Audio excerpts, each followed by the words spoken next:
the liberals said. Thank you, Obama, for life in the red. Thank you for DAP and a pat on the head. Thank you for saving the banks, as millions are drowning their debt. Thank you for all of the fluff and the nothing you said. Thank you for proving we eat up identity politics. All of your policy better forgotten, just tell us what books you read. Tell us what record was top of your playlist, turning a wedding to Day of the Dead. What Quavo song went along on a heavy rotation, bombing Iraqis in bed? When they told you that 90% of your kills are civilian, what Jill Scott chorus was stuck in your head? What put you at rest after such a long day of convincing a nation it wasn't so deeply misled, that you weren't just Reagan with new age media training, who fed on our hopes like his daily bread, who preyed on the weak, who was never unwilling to serve you a speech to remind you the middle class needed to bleed, and you helped us succeed if you learned to accept it, and better yet, learn how to laugh as they bled. Round of applause, laughter erupts, mic gets dropped, it's the end of his set. And the crowd once hungry are now unstunned from the glow of celebrity, which is impressive, especially since they're contented to sit and be civil while all of the donors are fed. They thin out the herd by 1 million a week if it gives the elite an illusion of peace, like they're out of the path of the future we reap, and they won't be debris in the wake of its tread. But the future is now, bathe in the sound, drown in the dread. Hide in the lounge, hire more guards at your gatehouse, hire someone to come build you a safe house under your shed. Hide with your diamonds and files, the files you keep to yourself and the files you keep for the feds. Hide in the dark for a while and watch all the value regress. Watch all the worth of your wealth on this earth melt down in a pool with the rest of the cess. The affluence left over after the worldly collapse of the affluent. After it's back to the dirt with the rights of their birth, privileged smirks and their unpaid taxes, #blessed. This has all been a nightmare, capitalism was only a test. So you need not weep and you need not repeat what the liberals said. We will not be saved by people who say that the water is safe while they look in your face and they pantomime sips of lead. Honey, nobody's lifting us out of this mess.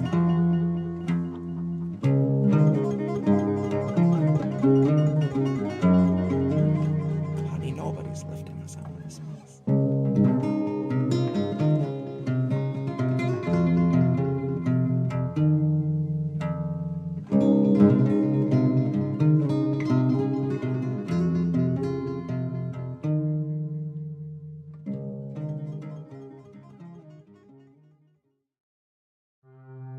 But he doesn't understand. How could he? He's a policeman. I'm just here to set the place on fire. I'm World War III. I am a cacophony.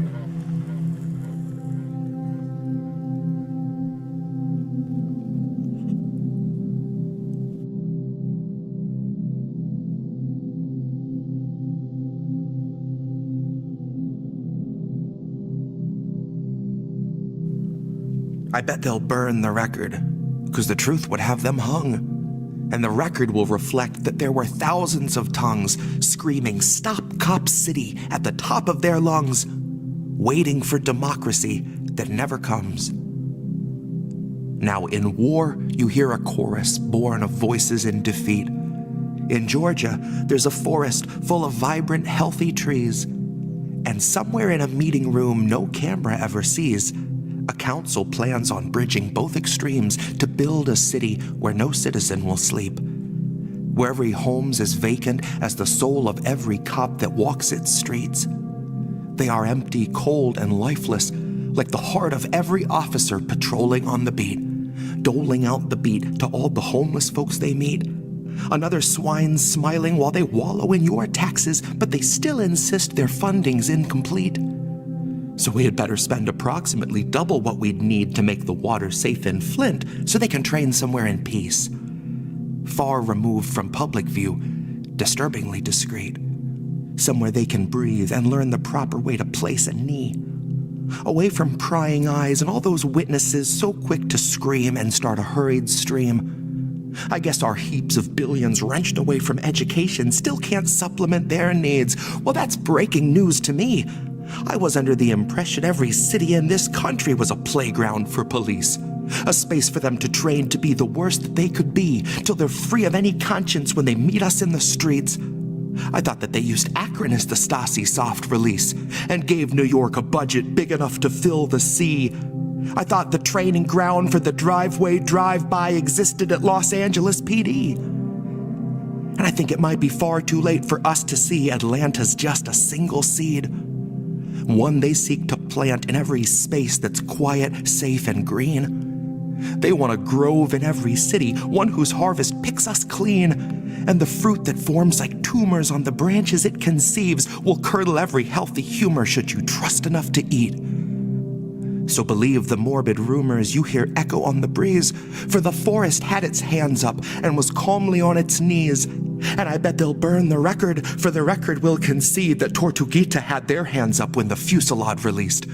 That constituent opinion does not sway you in the least when you're an agent of the fascist beast. And if any cop is listening, then memorize this part. You are more a waste of public space than noble beating heart. You will never be as brave as those you've snuffed out in the dark. You have only left a stain, you will not make a lasting mark. And the same for every council chair who heard their city speak, who were asked to represent the ones who chose them all to lead, and who opt for more Gestapo because they're frightened and they're weak. You cannot claim democracy, then sleep on free speech like the whisper of a forest creek.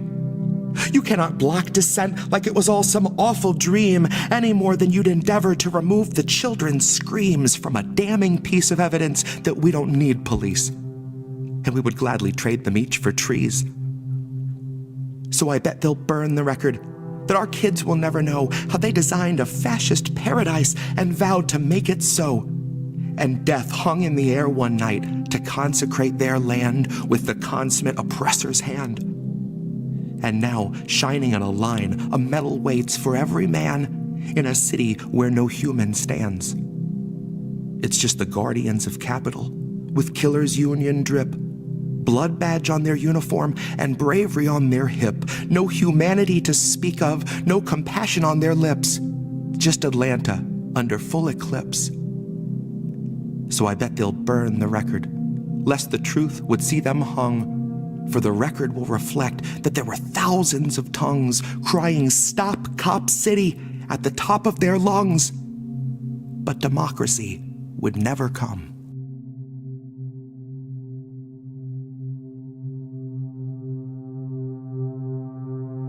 I'm World War III. I am a cacophony.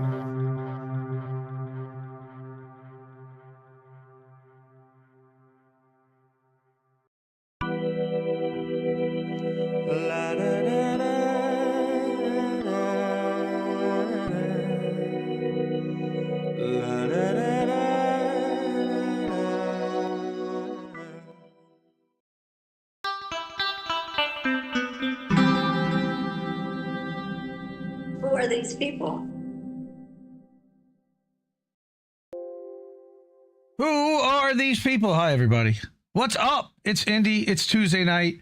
And wow, do we have a lot of stuff to get to tonight. My tab thing looks like Reefs does when he does boat smashing into other boats, and we do that on Sunday nights. If you haven't joined us yet for that, it's a good time. I actually put a clip of one of the NSFW clips that we did on Sunday night where it was top 15 noises by dads, and I think I made 14 out of 15 or 13 out of 15. It's very funny. But yeah, check that out. We do reacts and goofy stuff to eye bleach after the end of the week and all these horrors that we have to deal with. And we have a lot more this week.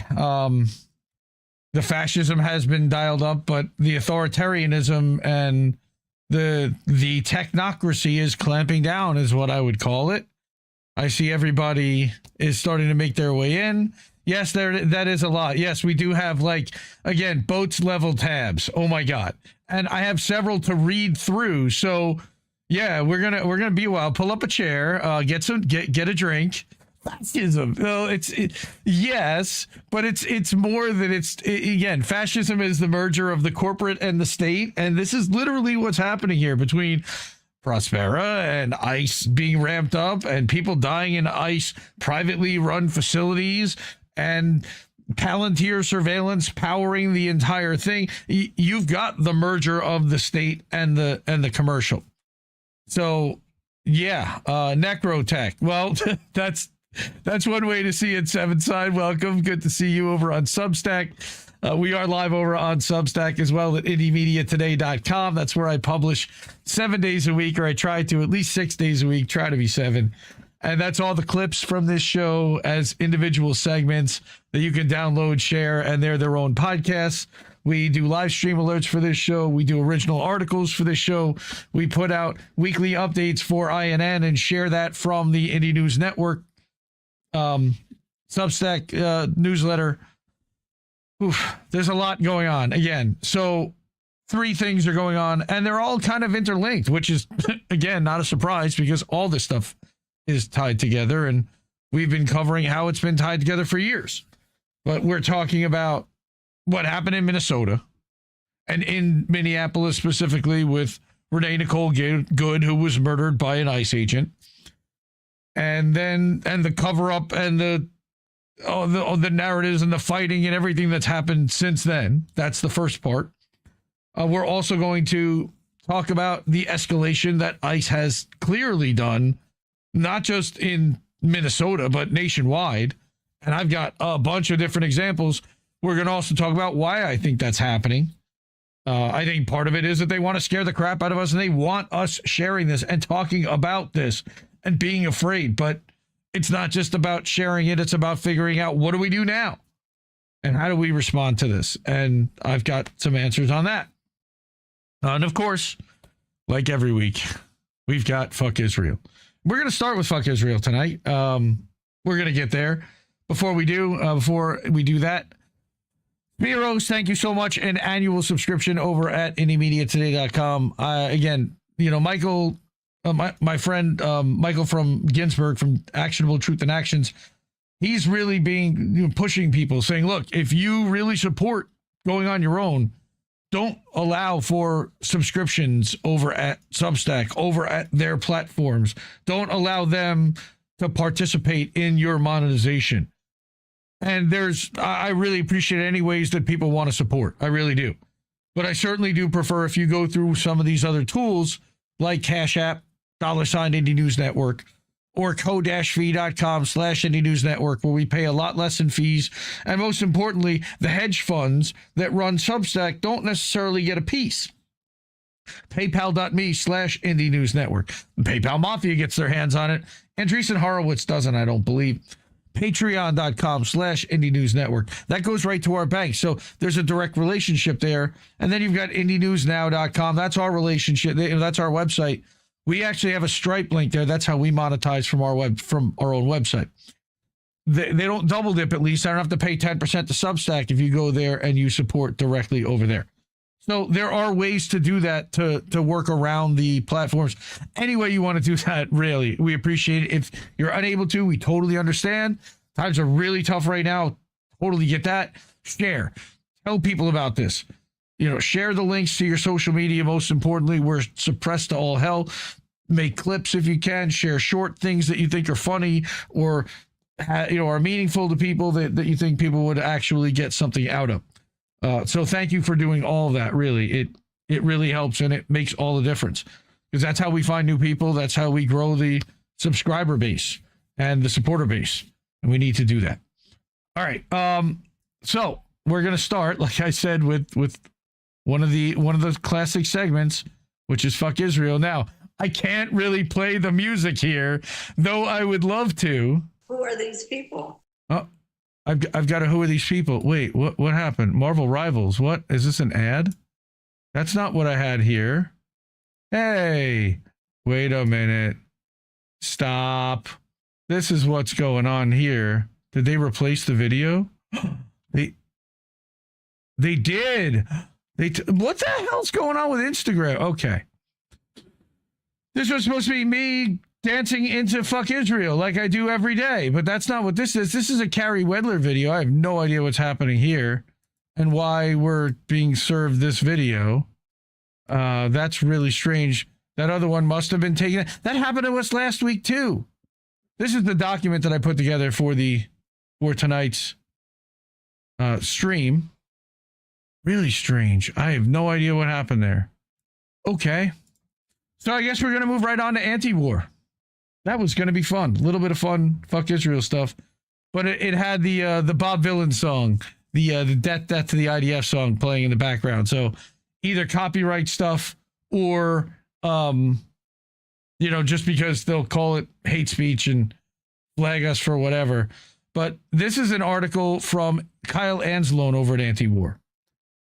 And I think everybody kind of knew and figured that it was going to be a ruse at the quote-unquote ceasefire, even though they never actually ceased firing. But that at some point they were going to lift it, and they were just going to start bombing again.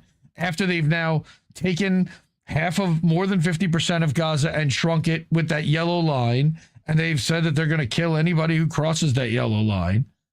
All right. They have, of course, they won't allow the Palestinians to fish. They're now trying to shepherd them into one of 3 different concentration camps of concentrated people, whatever. And then they'll bomb those camps too. That's the plan for March, a new Gaza onslaught. Why? Because they've been getting retaliated and bombed? I don't understand this, but of course, because they own our Congress, nobody here is going to question it. So Israel plans to resume Gaza onslaught in March. Israel's killed over 400 Palestinians since the ceasefire went into effect. But of course, they're planning to return to larger scale military operations later this year because nobody's holding them accountable or going to stop them. Multiple outlets are reporting that Israeli leaders are drawing up military plans to launch an invasion of Gaza City in March. Wall Street Journal, okay, bastion of lefty a conversation, of course, spoke with people familiar with the planning in Tel Aviv. That means the IDF and the Mossad, who explained that the IDF has new battle plans for ground operations in Gaza. A ground invasion in Gaza would destroy the ceasefire and peace deal that was brokered by President Donald Shit My Pants Trump. The guy that declared himself the president of Venezuela this week. Okay. Israel's violated the truce over 1,000 times in 3 months, to their own admission, and blocked aid from entering Gaza, to their own admission. While over 425 Palestinians have been murdered by Israel during the truce, Israel was also killing scores of Palestinians daily before the ceasefire. Naturally, because that's what they do. At least 3 Palestinians were killed in Gaza on Sunday. The Times of Israel reports speaking with an Israeli official who said that the new operations would begin in March and start with an invasion on Gaza City. Who's left? One Arab diplomat told the outlet that he believes Donald Trump could prevent Netanyahu from resuming negotiations in Gaza. I don't think that Trump can prevent Netanyahu from doing anything because he takes orders from Netanyahu. Netanyahu and Trump are demanding that Hamas give up power in Gaza and disarm as a condition for continuing the ceasefire. Except that they have not honored their side of the agreement, but they want the other people to honor their side and then some, and further concede. Of course. Hamas has stated that it's willing to hand over power to an independent Palestinian government in Gaza and would disarm in the process of creating an independent Palestinian state. But that's not what Israel wants. And while Israel has decimated the Strip, its forces are likely to face stiff resistance from Gaza if it restarts the invasion. Agree to disagree there. Tel Aviv estimates, yeah, bullshit. Hamas has at least 20,000 fighters and 60,000 rifles. Rifles ain't gonna do shit against a tank. Come on, man. You're literally printing the Tel Aviv Hasbara? Okay, and if there were 30,000 Hamas fighters when this thing started, how are there still 20,000 left if they've bombed the area and displaced every single person? There's not 20,000 people in any secret tunnels. Give me a break. All this stuff is nonsense. Nonsense. And because it's saying Tel Aviv estimates, I don't believe one word of it. because this is just, they're pulling it out of their ass. They don't know. They're trying to scare the crap. They want to get funding, all right? And they want to scare the crap out of our Congress. So, don't know if I would republish that without questioning it. And the reason why I would publish it without questioning it is because of stuff like this.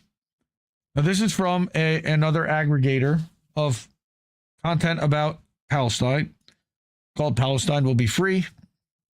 And they have reported, and multiple outlets have reported, that multiple journalists and activists are now claiming and are now reporting that while they were on the Freedom Flotilla, that they were raped by the Israelis. This is a serious, serious accusation, and one that I don't think is any much of a surprise, honestly, because we know that that's part of their culture in their military. Men, women, children, they don't care. And it's used as a humiliation ritual. They had a prosecutor that leaked a video of this type of behavior where they literally raped a prisoner to death. And they were going to hold these guys on trial. I believe that they're being paraded around Israel as heroes right now. It's gross. All right. So I can't imagine what they've done and continue to do to Palestinians under their complete control, is what they're saying. Days after, this is, by the way, any trigger warning, anyone who's been sexual assault victims, and this could trigger, you may want to disappear for 20 minutes while I get through this. This is going to be tough. Days after a Freedom Flotilla participant said that the Israelis raped her after abducting her from one of their ships last fall, the Freedom Flotilla Coalition revealed in a statement on Friday that multiple journalists and activists from the flotilla have now come forward with accounts of sexual violence, including rape, committed while they were held in Israeli custody. I'd like to say I'm surprised, but I'm not. The thing that I'm surprised by is that it took this long for people to come forward, but they all have to deal with their trauma, and I'm not certainly going to criticize people in their time frames. It's horrible. Late last month, German journalist Anna Littke said that the Israelis raped her while she was being transferred between prisons after everyone on her flotilla vessel, the Conscience, which had dozens of journalists and medics on board, was abducted by Israeli troops. Quote, "We were transferred from one prison to another, and during the strip searches, I was raped," she revealed. Okay. That's the article from December 28th. Litke's account marked the first time a flotilla participant alleged rape against the Israelis. However, her admission appears to have opened a floodgate of confessions. The flotilla coalition condemns the rape and sexual assault of course, flotilla participants by the Israeli police and prison officials, following Israel's most recent unlawful attack on civilian vessels and the forcible detention of civilians from international waters. Multiple journalists and activists from the flotilla have now come forward with accounts of sexual violence, including rape, committed while they were held in Israeli custody, quote unquote. This is directly from the Freedom Flotilla Coalition. In a separate statement that it published on its website, the coalition revealed that 2 more activists had come forward alleging rape against the Israelis. And you get names. Italian journalist Vincenzo Filone, that's not a woman, who was also aboard the Conscience, was subjected to repeated sexual violations amounting to rape while unlawfully detained, as was Australian activist Surya McEwen. It took a lot of courage for these people to come forward, honestly. The coalition published the testimonies of these 3 participants who were raped by the Israelis. After I was kidnapped by Israeli forces, I was subjected to repeated physical sexual abuse. During a forced strip search, I was raped by Israeli female guards. I was coming forward not for myself, but for all the women who've endured sexual violence and sexual torture in Israeli prisons, for those who didn't survive these attacks, for those who are experiencing this abuse now, and for those who cannot speak about it. Vincenzo says that on 3 separate occasions, he was ordered to enter a small, specially arranged room where he was completely stripped and subjected to invasive and painful anal searches. Why? What's up there? They know it's torture. It's humiliation. I remained silent each time to avoid provoking further violence, to deny the guards the satisfaction of my suffering. During the third search, the pain became unbearable and was compounded by mockery, verbal abuse, including the words, "Do you like it, Hamas whore?" and the photographing of my body. I'm still unable to find peace, because if they were willing to do this to me, I can't imagine what they've done and continue to do to the Palestinians under their complete control. Yes, we can imagine. We've been reporting on it, only if you pay attention. We've seen the bodies with the tank tire tracks on them, the treads. It's the most disgusting things you can imagine. Here's Syria, the same thing. I was stripped naked and sexually assaulted by Israeli officers while being held hostage. One held a gun to my head, angrily threatening that he would kill me, while the other yanked and pulled on my genitals perversely and almost gleefully. While there's a psychic cost to this experience, I absolutely refuse to feel shamed, lessened, or strained by it, as these all belong solely to the perpetrators. This small taste of the sadism that Zionist colonizers inflict en masse on Palestinians has not weakened my commitment, but rather strengthened my resolve to work toward liberation, unquote. I'll bet they never signed up for that when they signed up for the flotilla. The coalition statement went on to highlight the copious documentation of the Israelis unleashing sexual violence, including rape, upon Palestinians whom they've abducted from Gaza and the West Bank and hauled up in their notorious rape and torture dungeons over the last couple of years. Many without trial, without charge. They just take them. It highlighted the November Palestinian Center for Human Rights report, which published 4 harrowing testimonies from Palestinians abducted from Gaza during the course of the ongoing Israeli genocide in the besieged enclave. Again, I think we talked about this then. The report revealed the rape of 4 anonymous individuals: a 42-year-old woman, a 35-year-old man, a 41-year-old man, and an 18-year-old man. No, that's a boy. All 4 revealed horrific rape with bottles, wooden sticks, and dogs. And by, of course, Israeli troops. But they literally had dogs do that. Disgusting. PCHR has appealed for justice for the victims, but Palestinians don't receive justice in the occupation's kangaroo courts. They're only dehumanized, abused, and killed. The coalition statement also referred to the UN Office of the High Commissioner for Human Rights, and that's the OHCHR report from March of last year. That 49-page report, titled "More Than a Human Can Bear," revealed Israel's systematic use of sexual, reproductive, and other forms of gender-based violence since October 7, 2023, and prior. And they don't just do this to Palestinian women, they did this to African Jewish women, where they were sterilizing them without their knowledge. It revealed in great detail the total dehumanization of the Palestinians by Israelis and how they've employed every possible form of sexual abuse to break them down. The coalition put the rape of its activists in this larger context of Israeli impunity, of which Palestinians continue to be the principal victims.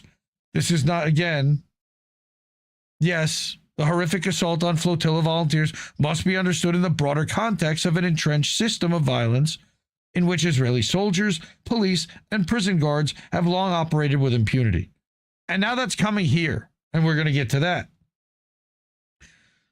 Sexual violence, including rape, gang rape, humiliating strip searches, and other forms of sexual torture, has been repeatedly committed against Palestinians in Israeli custody and documented by Israeli, Palestinian, and international human rights organizations. Nobody is denying this stuff. They're almost proud of it. In conclusion, thankfully, the coalition appeals to the United Nations and its member states to demand unfettered access to detention facilities and an independent international inquiry into sexual violence by Israeli forces. And that's going to do what exactly?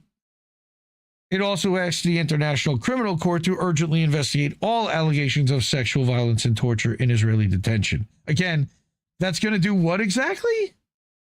We're going to investigate the fact that they've already admitted this, that they're doing this illegal war crime. What are we going to do about it? And lastly, it makes an appeal to the global civil society, and particularly media institutions, to break the silence on abuses against Palestinians and international activists alike, and to demand an end to systems of violence that thrive on impunity. Yes, I agree, but man, does it feel like we're getting slapped in the face with that right now. A mountain of testimonies has been collected from Palestinians and published across several reports by multiple local and international organizations. Again, especially since the start of the Gaza genocide on October 8th. October 7th, there was a retaliation. They didn't start the bombing on Gaza till October 8th. I would say that that's when the genocide actually started, personally. However, none of these has made any difference to Israeli behavior. No UN body has made any attempt to interrogate the Israelis or hold the culprits to account, despite the genocide heirs openly boasting about the dehumanizing treatment of the Palestinians and sealing it with the genocidal state's imprimatur.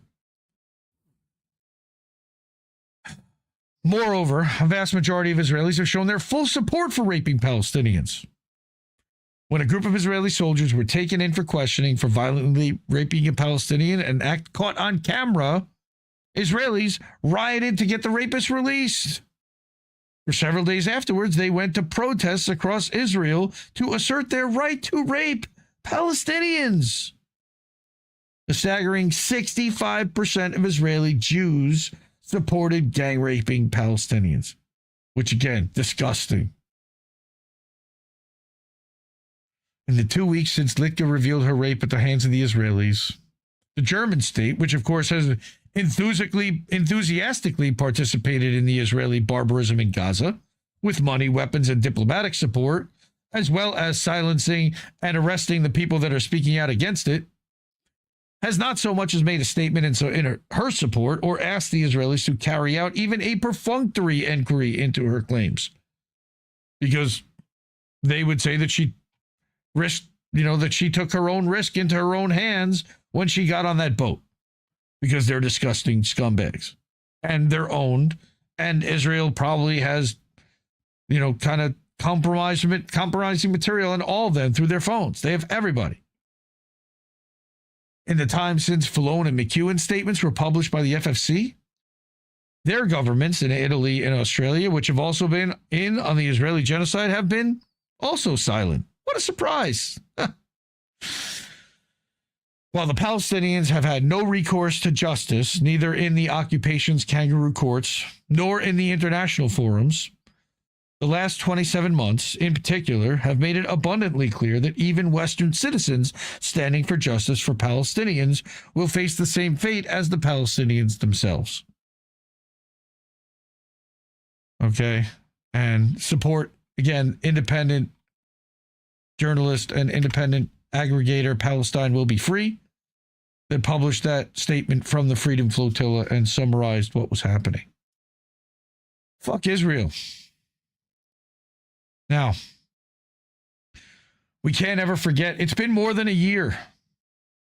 And I want to continue to talk about this man because this is somebody who truly stood up against the IDF and treated patients until the last minute, until they literally took him away in an IDF tank and disappeared him in a torture prison. And he's been there now for 13 months. His name is Dr. Hussam Abu Safia.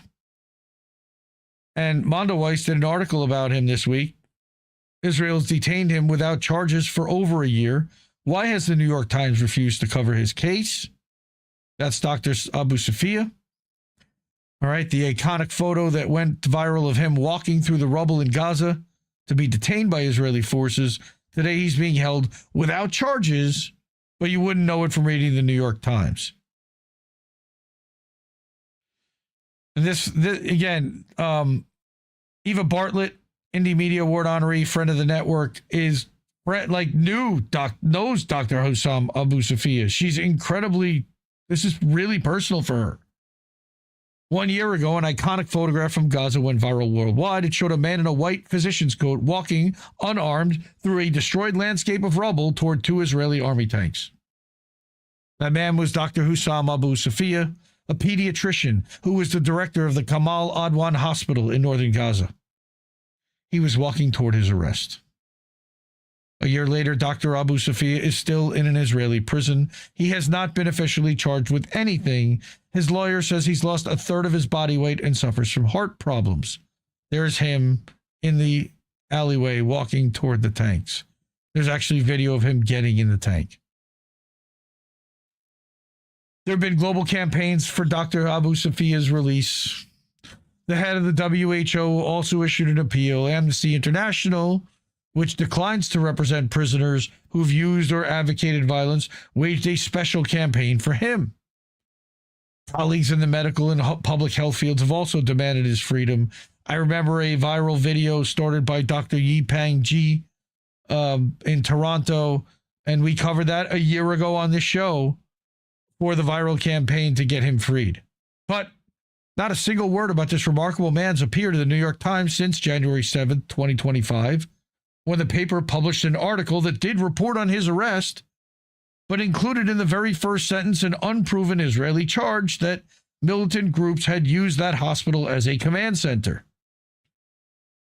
WAPO has also completely ignored Dr. Abu Safia since his arrest, even though it had previously quoted him several times about children in his hospital suffering and dying from malnutrition. So he was good enough to quote, but not good enough to mention when they captured him and kidnapped him and started torturing him. In today's media landscape, the Times and the Post are more important than ever in setting the reporting agenda in the United States. I totally disagree with that statement. The cable news, although his thesis is that the cable news networks lift many of their subjects from these flagship papers, especially the Times, instead of doing their own reporting. That's true. Regional newspapers like the Chicago Tribune and the LA Times that once provided something of a counterweight have been forced to close most of their overseas bureaus, so the American audience is dependent on a shrinking handful of reporters. Also, a fair charge. Dr. Hussam Abu Safia is not an obscure person. He's prominent within Gaza, where he has strong connections with international colleagues in the medical and public health fields. Anyone with a cell phone could have reached plenty of people who could have been the sources for a profile. Articles could have included details such as the fact that he stayed at his post even after his own son, Ibrahim, had been killed in an Israeli air attack along with dozens of other staff at his hospital, or that he had to operate on his own kid without anesthesia, if I remember correctly. Instead, he's become an unperson. Why? Well, we can't be certain, but an educated guess is that Dr. Abu Safia, who's, let's remember, a pediatrician, could have spent the past year giving expert moving testimony about how Israel's war on Gaza was starving children to death. He could have rebutted those offensive reports in certain American media outlets that tried to claim that kids in Gaza who died had pre-existing conditions and weren't actually all that hungry. He also could have been helping and treating the kids in Gaza for the past year, of course. So Israel understandably wanted to silence him and has kept him incommunicado without charges for over a year. But why did the U.S. press help suppress his views? Well, we know that too. New York Times veterans will confide that 90% of their self-censorship around Palestine is unspoken. They don't need to be told. Reporters and editors there are understandably ambitious and intelligent, and they don't need to be told that getting a reputation as anti-Israel or pro-Palestinian could damage or even end their careers. The U.S. press self-censorship is even more pathetic when you contrast it with how a leading Israel paper, Haaretz, did in fact cover the story. In July, for instance, reporter Nir Hassan spoke to Dr. Abu Safia's lawyer, Gehid Kassem, who charged that her client was suffering severe hunger and abuse in the Israeli prison. She also said that he'd been beaten, had an irregular heartbeat, and that he and other prisoners were in a cell that is underground, depriving him and his cellmates of daylight. So we found this out, but we didn't find it out from American newspapers because they don't care, and certainly Israel's not giving them access unless they're going to perform some kind of a puff piece. And nobody is challenging Israel for holding these people hostage without charge indefinitely because he could possibly treat children and he could speak out about what's being done to children. Fuck Israel. Finally, I'm going to read this article, and it might be a little self-indulgent, and I'll be honest on this one. I read this because this is personal to me. These motherfuckers are using the religion that I was raised with and that I've been assigned since birth and that I identify as, and the quote-unquote values that I was raised under. Not Zionist, but Jewish, because Jews have existed long before Zionism ever did. This gentleman by the name of Phil Rockstro on New Year's Eve published an article about what we are called as Jews that oppose what Israel is doing and that oppose the existence of Israel to begin with. All right. Self-hating Jew, capo. What about Hamas? Every Zionist accusation is a confession.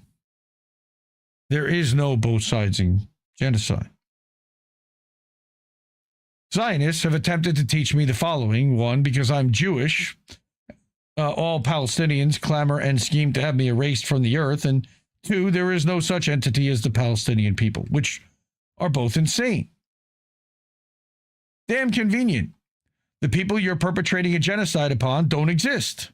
Damn odd that the people you're erasing, who don't exist, aim to erase you.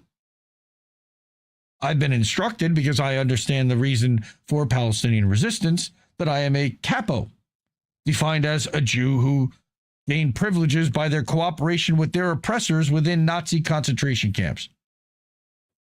Yet I met with belligerent obtuseness, mental walls of bristling denial when I point out, before my grandfather was arrested and imprisoned in Sachsenhausen concentration camp, he was a member of the anti-Nazi underground. He was, in short, a member of a resistance organization that stood in violent opposition to a nation attempting to create a highly militarized ethno-supremacist state.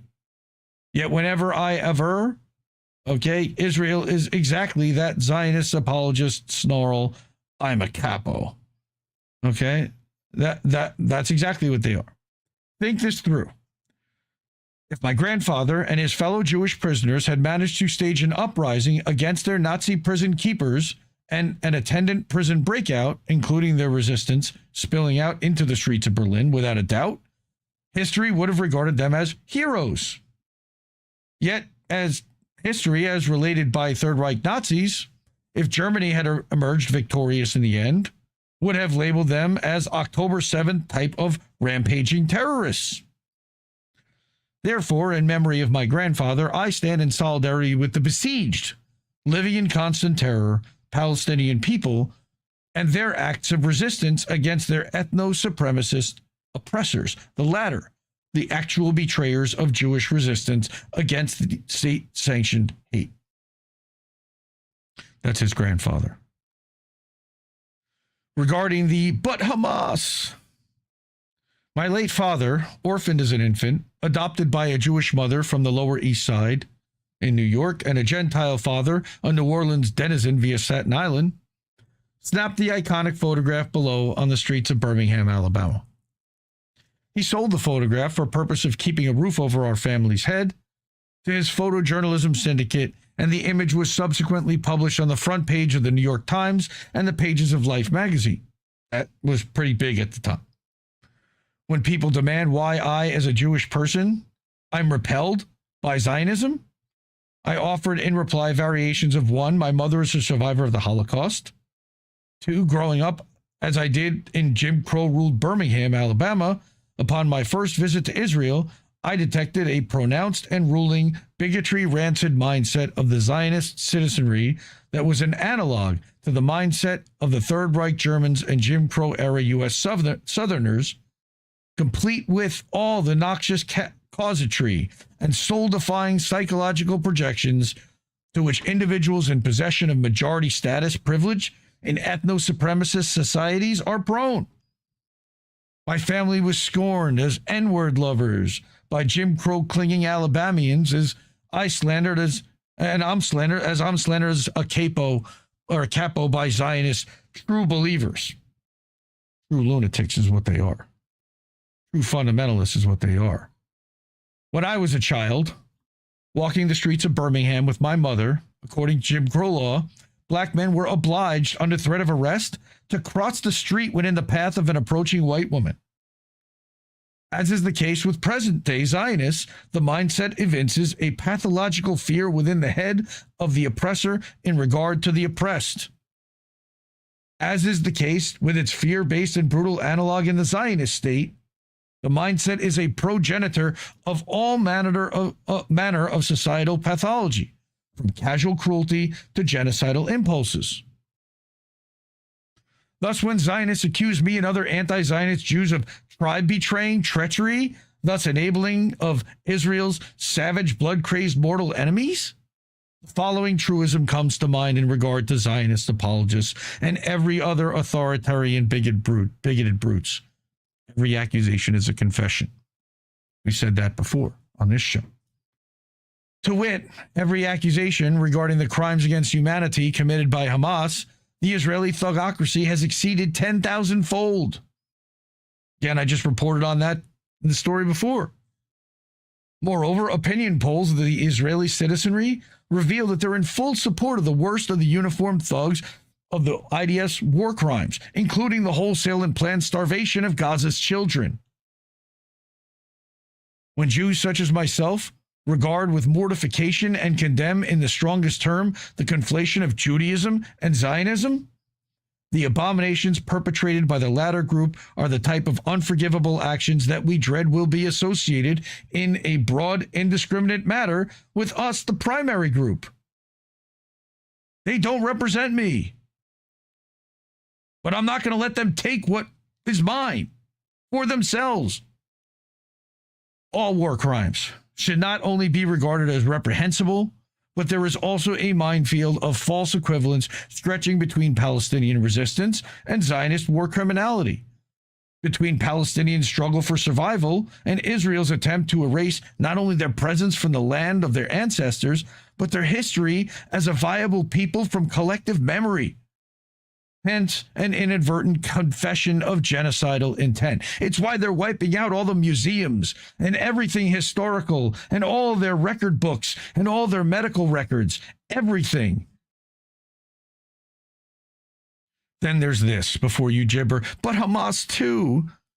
Allow this to sink in. Place yourself in the position of the people in Gaza, a location that human rights organizations termed an open-air prison well before October 7th.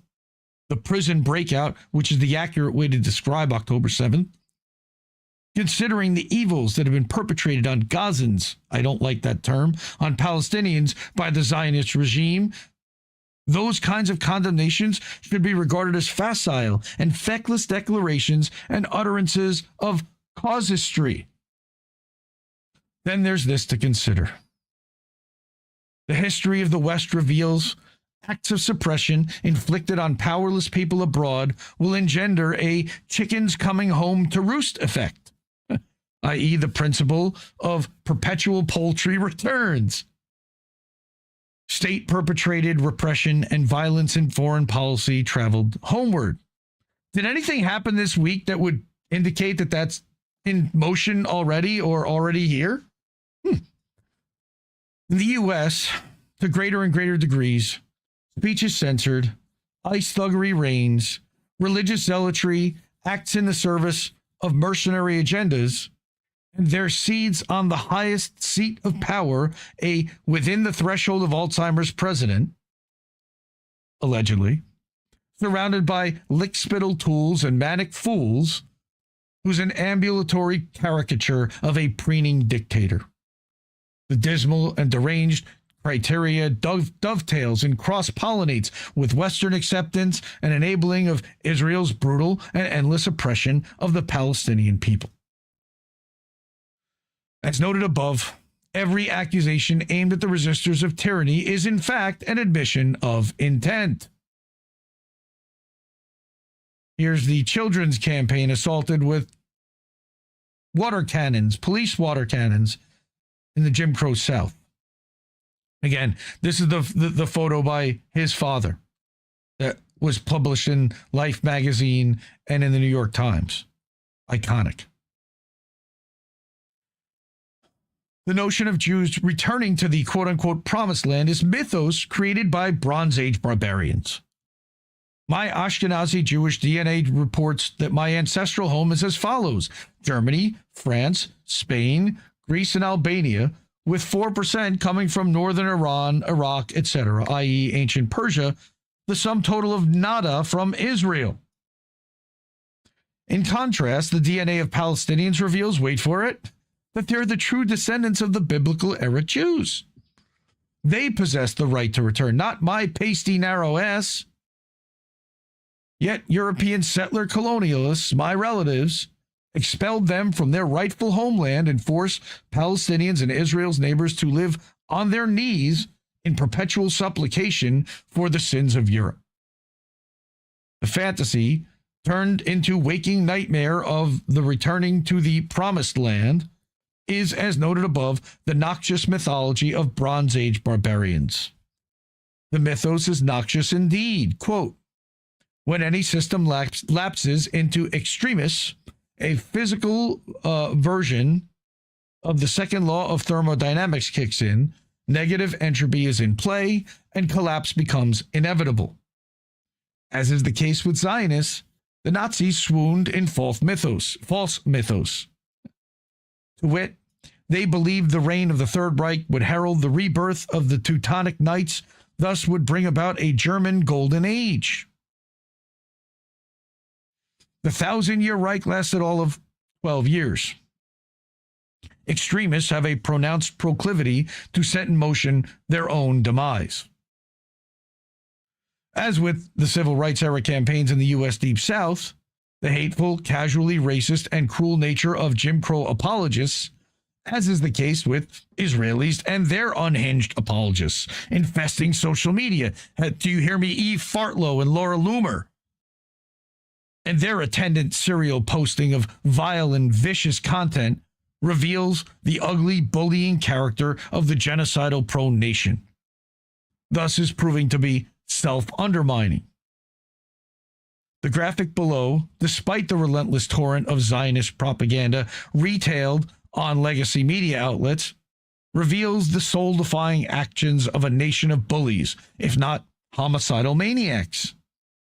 How is it possible to ignore the massive degree of wanton carnage that the IDF has inflicted on Gaza's tiny landmass on a more massive level than the death and destruction wrought by the bombs, incendiary weapons, add in the present-day murder bots that were targeted on major cities by both the Allies and Axis powers during aerial warfare campaigns of World War II, like Dresden?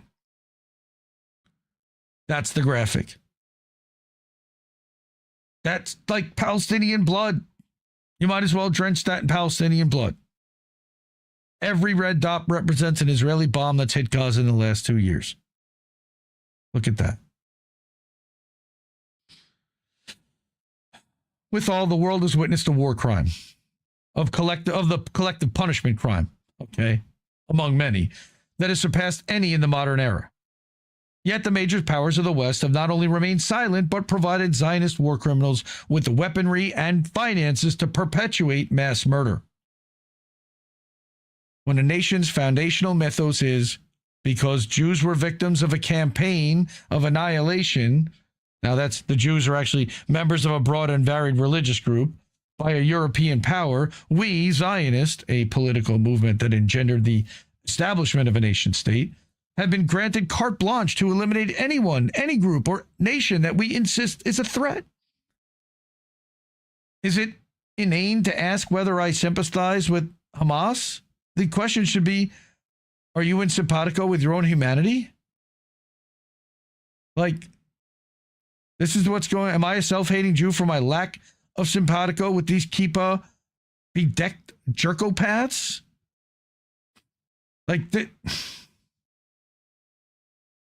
fuck Israel. Follow Phil Rockstro. philrockstro.substack.com. I just started following him on Facebook, reading his stuff on Substack. This is the first article of his that I brought. He's also independent.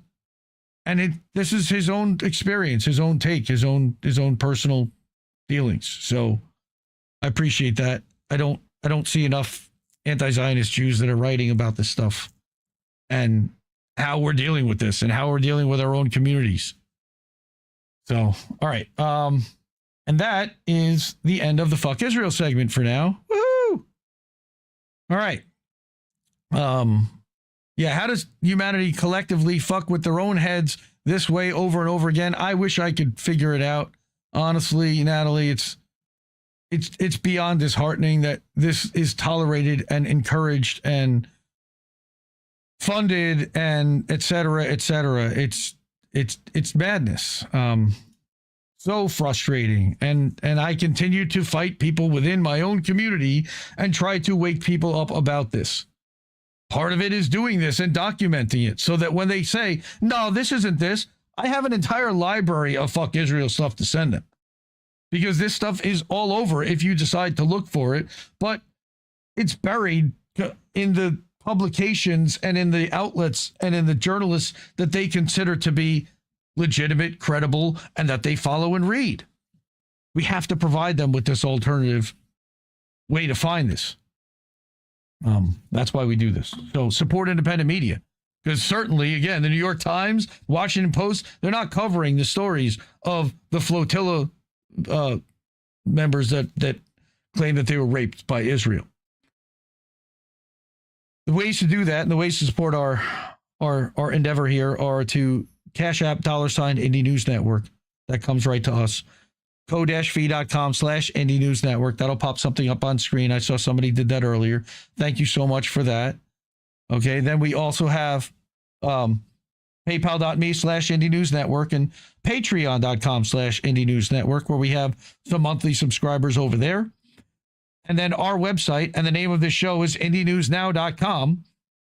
Right? IndieNewsNow.com is actually an aggregator website, but we also go live there. There's ways to get to merch. There's ways to keep the news free and to support there with a $5 a month or whatever amount you want to leave tip.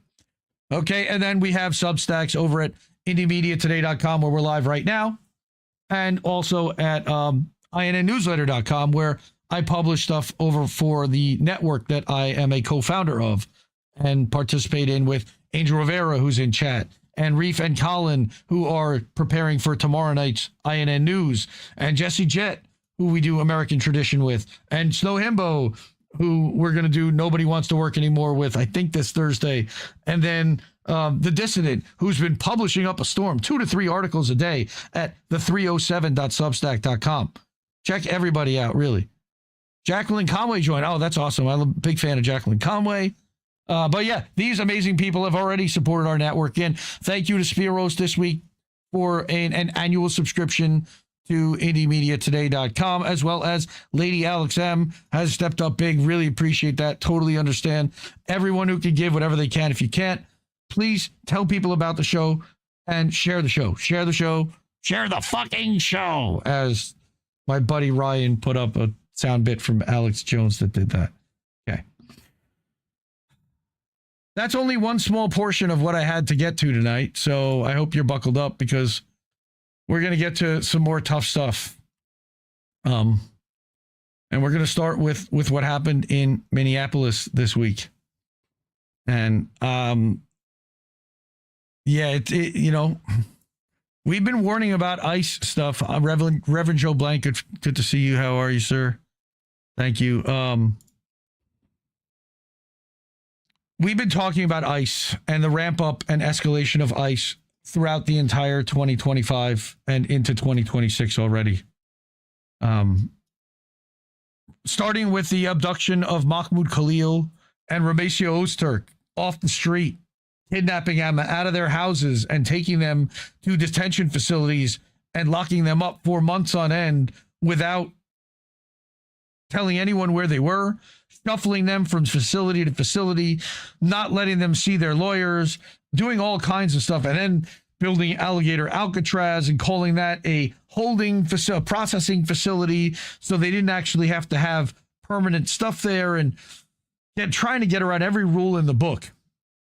And we've been warning that between ICE and Homeland Security and Border Patrol, which has all been kind of morphed into one mega organization under the Department of Homeland Security, that scary times were coming, and that with all the stuff that they've been warning us about for years in independent media about applying the military overseas subversion tactics overseas, that they would now be bringing those tactics here and applying them to American citizens, and starting with immigrants.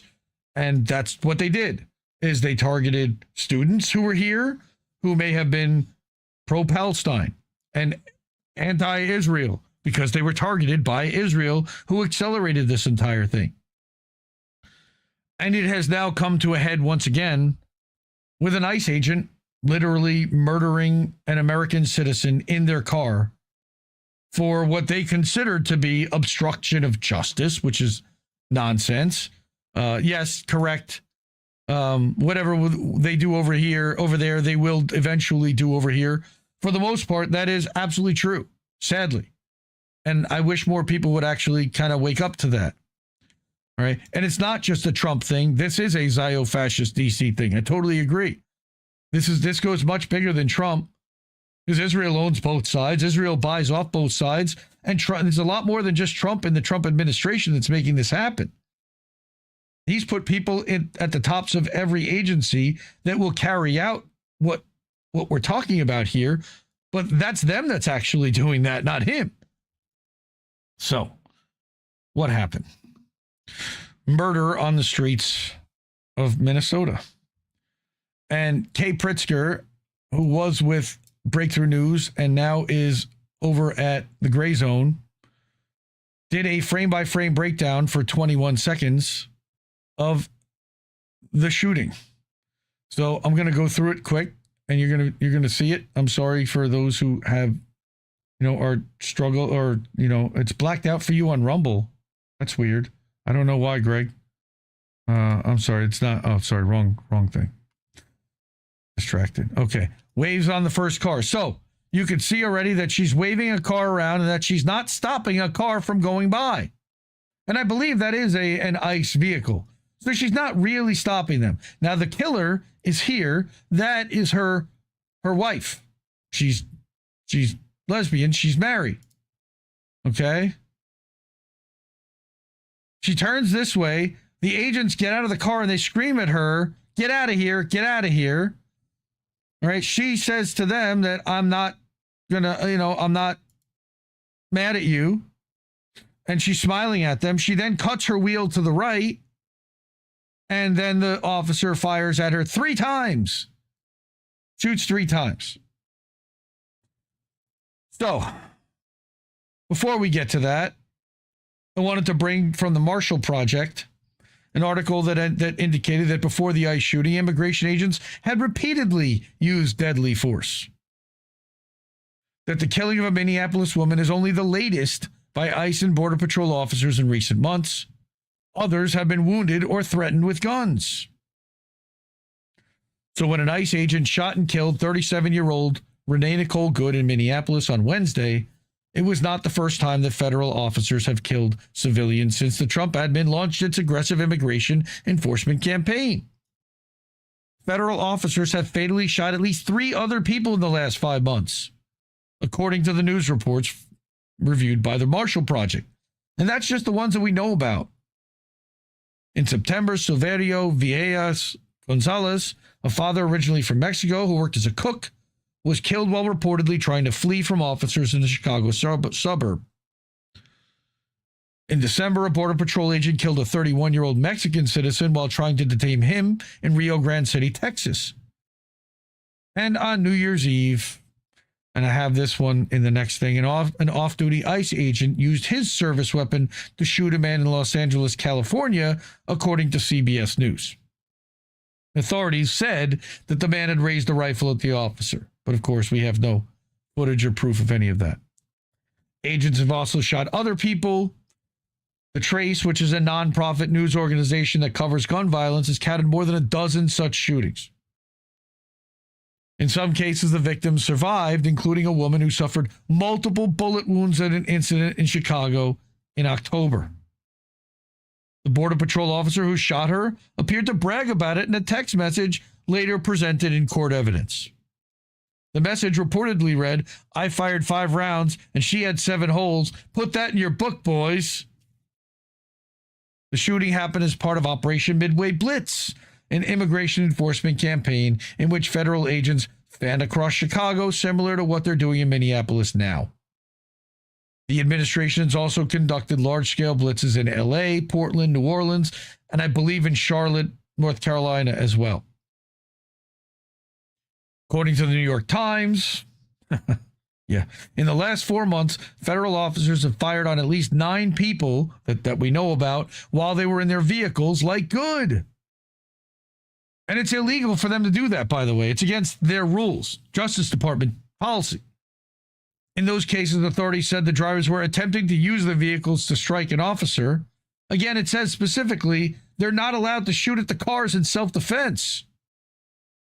In Wednesday's shooting, DHS officials said that she attempted to run over officers in an attempt of domestic terrorism. We're going to hear that a lot.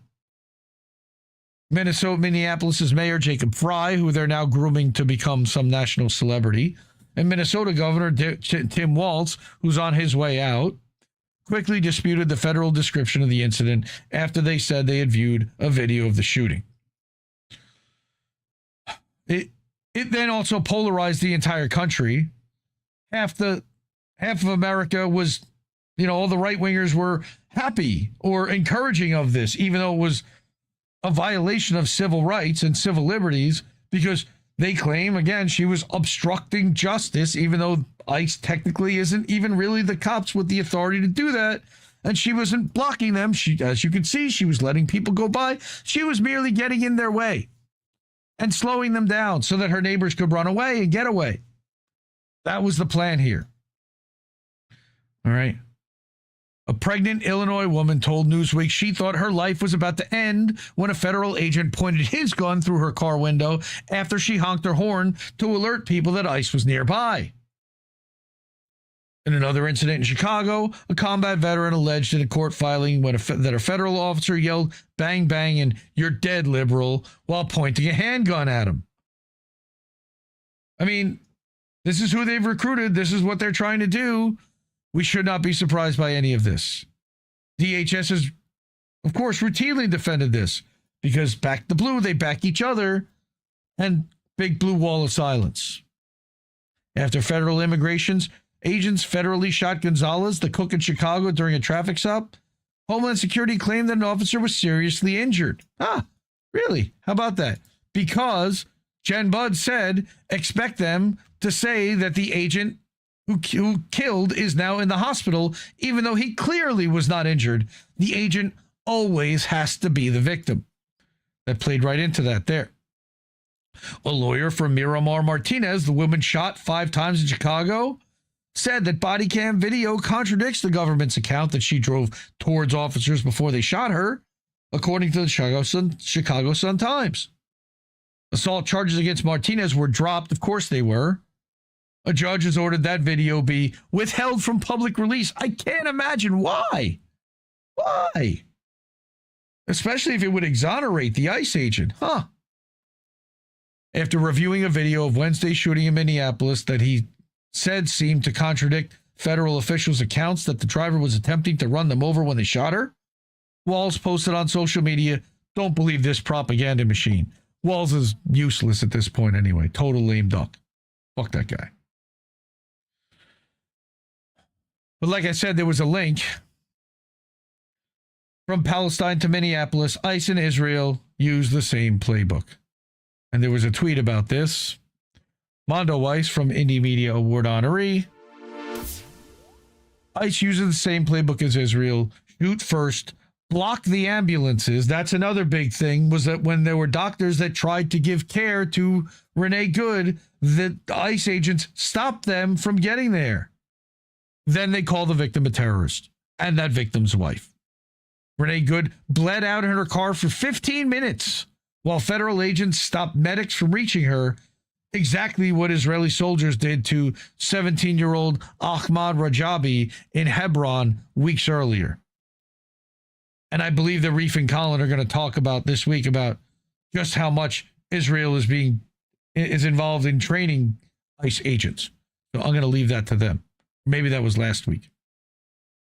But go read this article. I'm going to include it in the notes and in the Substack article with all the show links.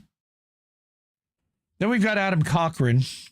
All right. And what is Adam Cochran? He's an investor, a professor, a policy consultant, and an independent investigative journalist. I truly need some of you idiots to understand that you need justification to even draw your weapon. Disobeying an order is not sufficient on its own for threatening lethal force.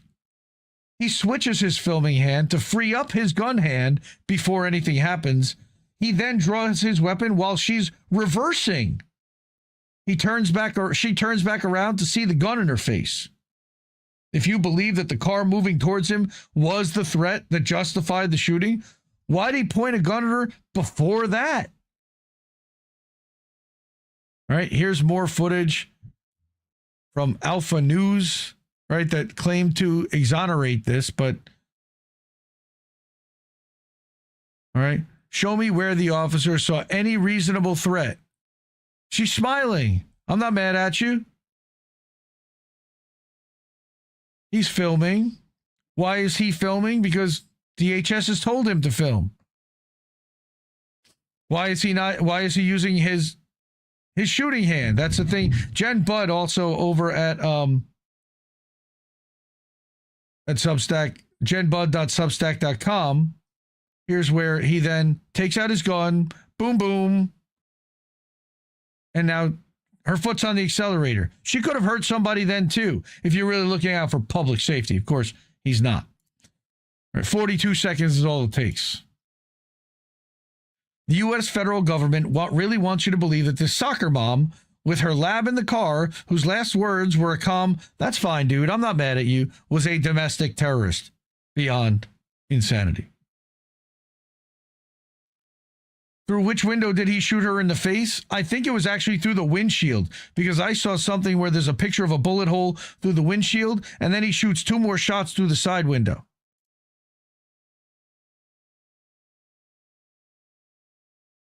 Protesters set up a memorial for Renee Good, the mother of 3 and U.S. citizen who was shot 3 times in the face by ICE. ICE responded by stomping on the memorial candles and kicking them out of the way. Really, you fucking punk? That's what you're gonna fucking do? What? What? What? What? Do you know what Back the fuck up. is that is for? Back up. What is that for? Back up. What is that for? Back up. What is that for? Back up. You're gonna push me? What is that for? Back up. What was that I don't for? give a fuck. You don't give a fuck about Back her? up. Bro, this is why we're here. Back up. This is why we're here. Really? Fucking pieces of shit, pigs. Next. Protesters then established, after that, barricaded encampment-style blockades around the site where Renee Good was killed by ICE. The area is now sealed off, blocking access to law enforcement, ICE, and federal agents. So they don't fuck with the crime scene, and that people can possibly pay their respects. All right, that's shout out to freedomnews.tv for this footage.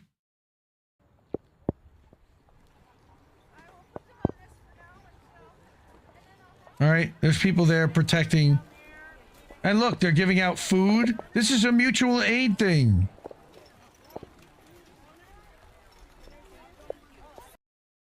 All right. Then we've got a little bit of levity. Comedian Sami Obeid. ICE is not the police. Real police. They're law enforcement, but they don't have police authority. I call them, I can't believe it's not the police. They're like if the police were made with seed oils, you know? As an American citizen, you should know you have all of the rights. You don't lose any rights when you're around ICE. Your rights don't get frozen, you know? Anybody out there being like, well, you're supposed to obey. No, you have all your rights. You have the First Amendment, you can be like, fuck off, okay? You can even show them your gun. Be like, see that, baby? That's number 2 right there, huh? ICE meet nice, okay? And then you also have the Third Amendment, which is like, you can't stay at my place. You know, it's, they're really like the modern day Gestapo. It really is like Nazi Germany, which is fitting because it's almost the 30s. I know, we're getting old. We all saw the video. A woman was murdered in her car. He claims that she was coming at him and trying to hit him with a car. Are you afraid of the bumper of a Honda? He's like, my life was a threat. No, you're a pussy, dude. You're afraid of a 3-point turn. What are you, her driver instructor? Now parallel park now, please. Trump puts out a statement saying she was a professional agitator. It's like, no, that's you. That's literally your job title at this point. Why do we have to politicize everything? You see all these people saying, oh, ever since Zoran became mayor, look at what happened in Minneapolis. Like, what the f*** are you connecting those two things? Zoran is the mayor of New York City. That's the Big Apple. This is the mini apple, okay? This is a different... Can't you just admit that he was wrong to shoot her? No, she was a radical leftist. All these radical leftists are just trying to harm officers. It's like, what the f***? Like, dude, she was a human being. She was trying to get away. Freeze frame. Look at the slow-mo. She turns her wheels this way, trying to leave. Her wheels were turned to the right. No, but they're radical leftist wheels.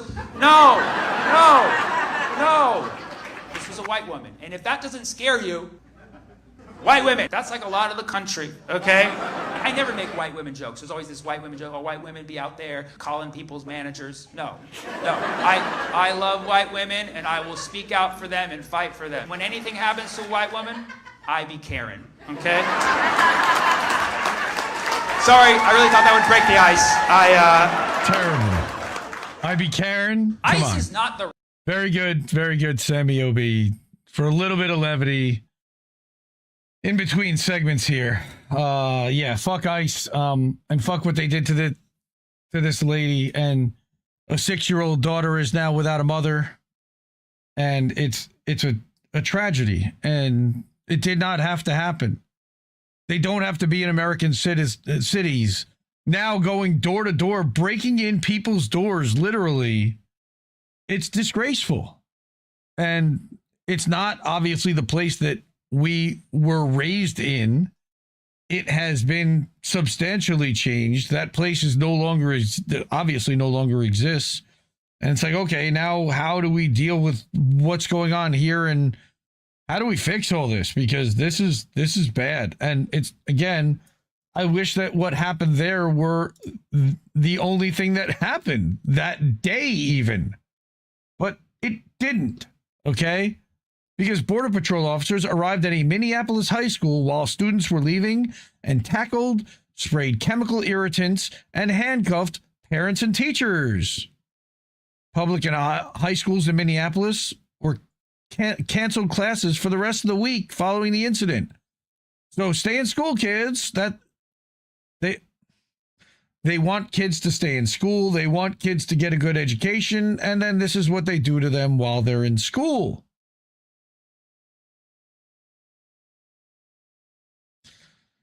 Here we go. Jesus freaking Congress. Jesus freaking Congress.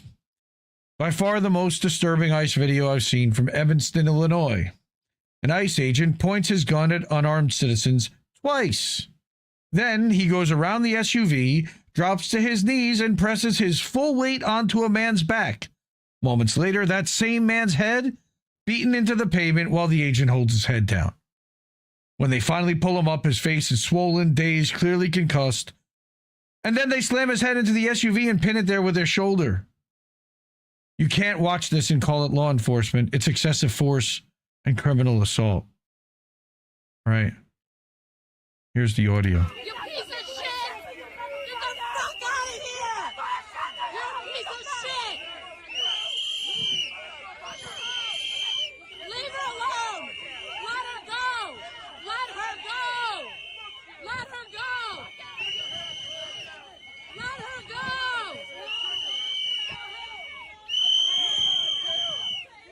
Get the fuck out of here! Let her go! Let her go! So they did like a bump stop and made her rear end them. Fuck you, you piece of shit! You fucking piece of shit! Fuck you, Drawing his weapon on an American. leave her alone! You're a piece of shit! Fuck you! Get the fuck out of here! Pulling a gun on citizens? Fuck you! You violent piece of shit! Get the fuck out of here! Get out of here!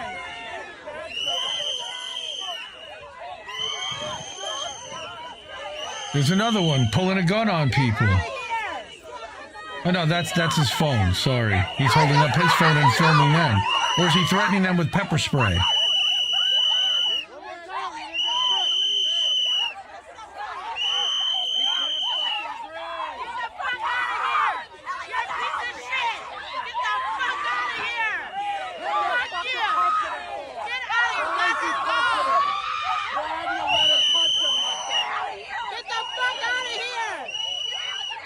They've already got her in their car. Why are they still there? Get out of here! Get out of here!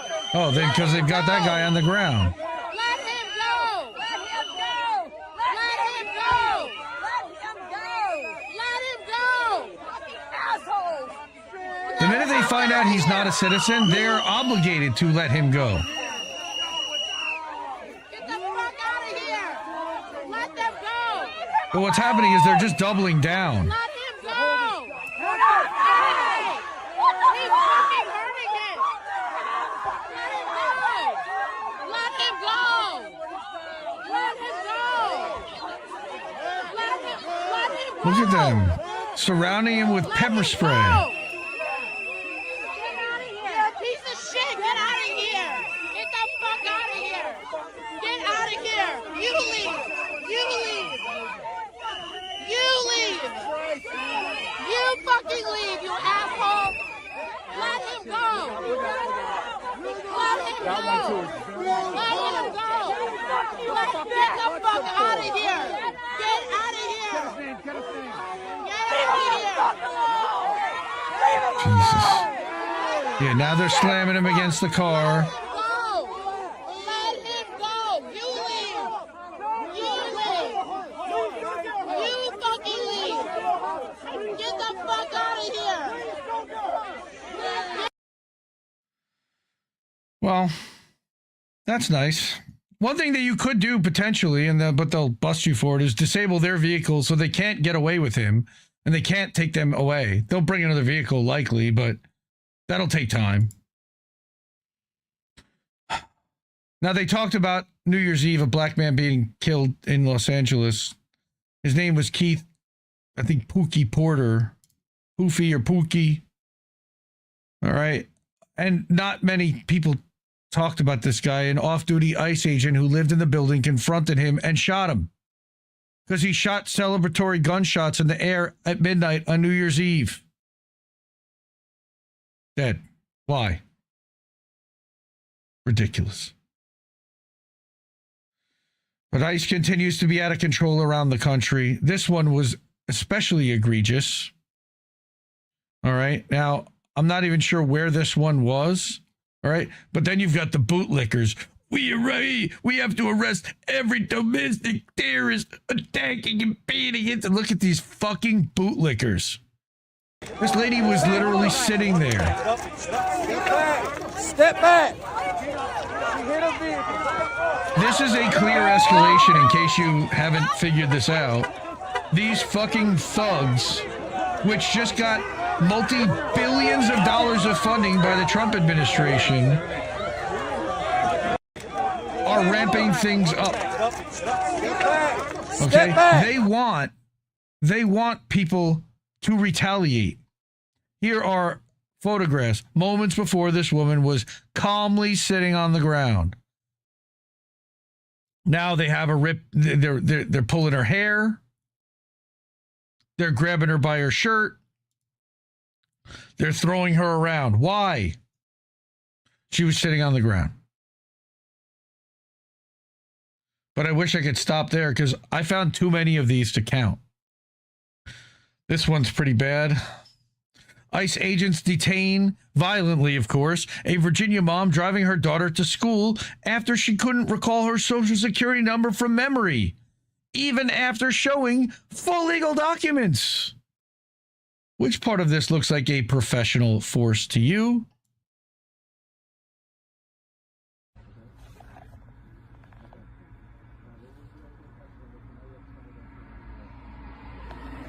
Like, Mama! Ma! Ma! Ma! Ma!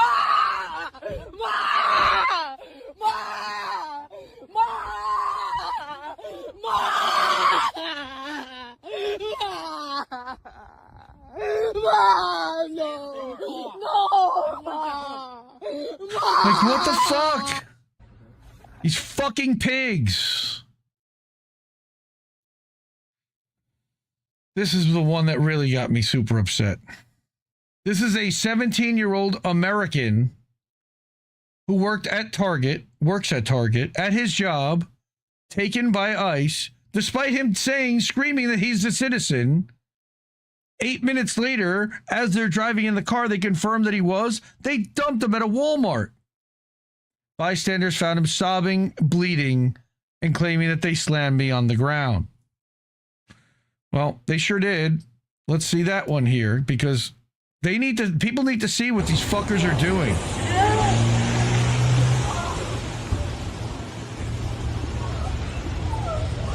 Credit to Bring Me the News for the footage.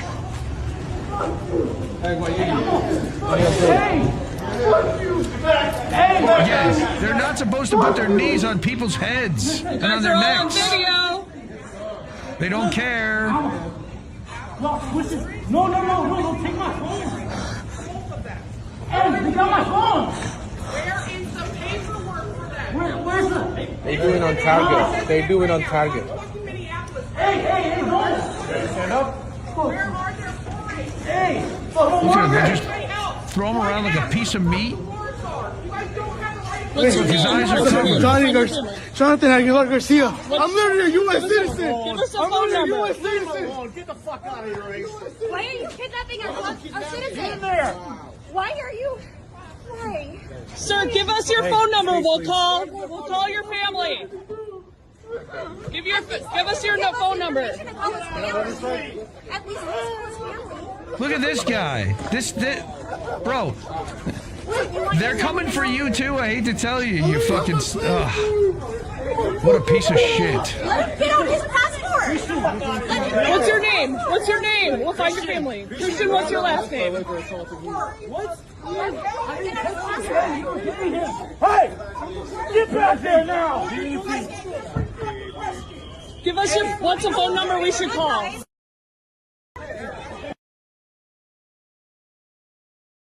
That's my mom. He's yelling out the phone number. That's why they Your first bleeped name's it. Christian, right?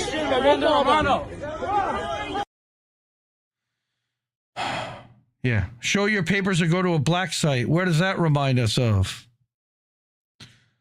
But there's a lot more to this story, unfortunately. All right. And here's what we find out. First of all, video evidence that shows that both prior and post-arrest events, that this guy did nothing. It's in Richfield, Minnesota. I'm literally a U.S. citizen. Give us a I'm phone literally a number. U.S. citizen. Get the fuck. Let him out of the vehicle. They tortured him. This guy? This guy right here, yeah. Tortured. You okay, man? No, I'm not okay. Bro, shit's crazy. My man's bleeding. Bleeding. They slammed me on the ground. We gotta be able to call somebody. That's just ridiculous. Yeah, who do you call? You got family around? You got somebody here, man? Come on, we in here. Come on, man. You work here, don't you? No, I work at Target. You work, bro. Come on, bro. It's okay. That is so crazy. Man, slam this man up. Motherfuckers. But worse, what we find out is that Homeland Security claims that he was arrested for assaulting federal enforcement officers under 18 U.S.C. 111. What? He assaulted an where? There's 9 dudes there. He assaulted them. Get the fuck out of here. You gaslighting motherfuckers. No, there was no assault. Here's the full video. He didn't even touch them. Here's the video of them showing up. Now, this piece of shit. What's that? I'm not doing all right. I'm not doing all right. I can't hear Back what up. you're saying. Is Greg Bovino. See that? Look, they're recording. They're here. He's the head of CBP. What y'all doing? Go back He's up. a fucking Nazi. You good? Oh, absolutely. Your face. Absolutely. Oh, back up. I'm walking here. Back up. Like that. Good show. Hey, that's not a nice guy. I ain't gonna fuck. Dude. Fuck you and fuck all y'all. What you gonna do? Hey, you guys American citizens? Fuck you. Huh? None of your business. That's what. There's a wall there. Fuck you. All right. Yeah, he's the See that? Gestapo leader.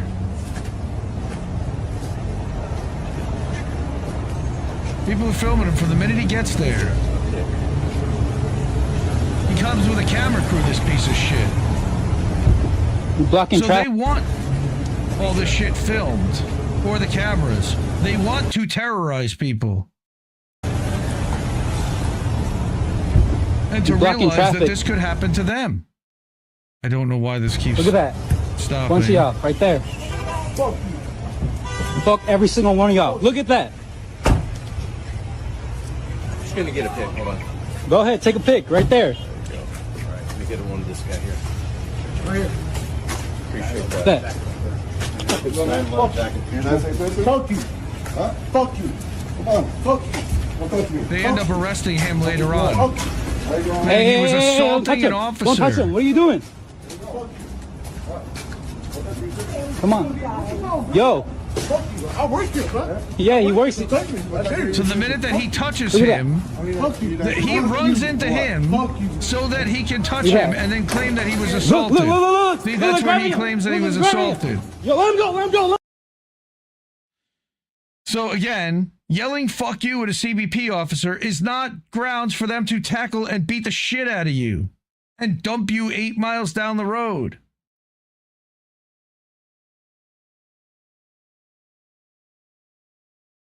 Not Bovino, Bovino, because he's a cow. Well, no, he's actually a pig.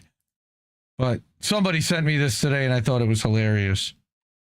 That's his scary shot. That he's very dark and mysterious and frightening. The only thing frightening about him is the fact that people have given him any kind of authority to do anything to anyone. And it continues. These two men were stopped by ICE in North Carolina. More U.S. citizens. They don't care if they're citizens. If you fit the profile, they're going to do this to you. When agents realize that they're recording the encounter, they try to stop the guy from filming and then violently escalate the stop. Civil rights advocates say the stop is, of course, unconstitutional, violating the Fourth Amendment. Good luck in court. Watch this one. Do me a favor, turn off your video right now. How about no? You're detained right now, sir. No, we're not detained. They haven't told us we're detained. They didn't say nothing about I'm telling you right now, you're No, we're not detained. Nope. Look. I got that too on recording already. And you are not allowed to do this. They're not detained. Get off the phone. Turn the phone off. Like, when they tell these fuckers that they're not going to be held accountable, Put your hands here. they're going to be the jackbooted thugs that they want to be all the time. That their rules usually restrict them from becoming. Put your hands up. Put your hands up. Hands right here. No les metas aquí, puta madre. No les metas aquí, ¿o qué? No les metas aquí. Stop moving around. No les You don't metas know aquí, ¿o if qué? there's weapons in here. You understand? Why are you taking my phone away? Again, all this on tape. They don't care. They know it's on tape. They know it's being filmed. This is another one. This is a Native American Chippewa Indian in Minnesota. Again, Minnesota. They're doing this in Minnesota partly because of the Mike Lindell, Jesse Ventura / not Jesse, the governor's race, which now Lindell is likely to win, amazingly enough, because Tim the Tampon Toolman decided to drop out, right? What just happened there? I think I hit the wrong button. All right. What did I do? I don't know. I don't know where I got left off here. From North Carolina. Hold on. Let me get back to this. I got my place on my document. North Carolina. Right. Native Americans. That's where we're at. This is also heartbreaking. But they're doing this to Native Americans. They detained a Native American, punched him repeatedly, even after he complied with the face scan. His mother brought his passport and birth certificate, but agents don't care. They just joke that he's not really from here. Can you help us? We're citizens. No, not to them. You're the wrong color to them. Get your ID. We're native. What are you doing? Stop. Just get the ID. Police, can you help us? We're citizens. Bethel, get your ID. Just get the ID. Yes, he does. You just dropped on the seat. I just handed it to you. Why are you guys running? Because you guys are scary people. Let him scan your face. So they're complying. Why'd you hit him? No! Stop! What are you doing? No! Why are you hitting my nephew? Okay. Hey, out there. Stop! Ow! Okay, Bethel! Ow! Bethel! No!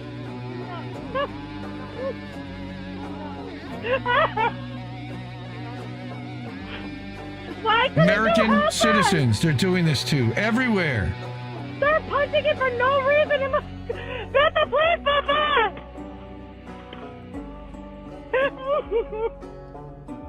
The fuck? Why did he hit me like that? Because he wanted to. That's my daughter's church thing! Like, the fuck? Criminals. And nobody will be held accountable. Here's another one. Another U.S. citizen detained by ICE on the way to work at a traffic stop. She's in scrubs. Helps people for a living, and this is how she's treated. She was released once agents checked her ID. Check ID first. Why do they cover their faces?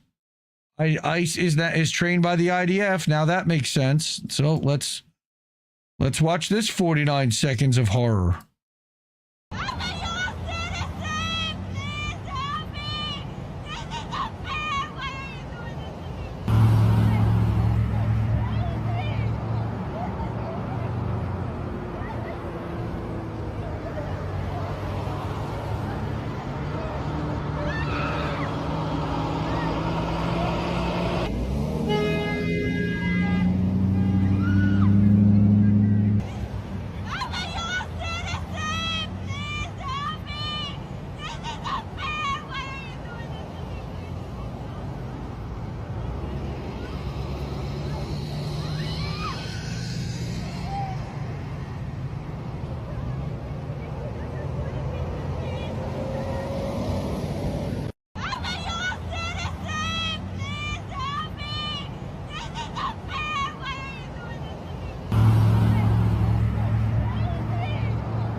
These are Americans. They're not allowed to do this to Americans.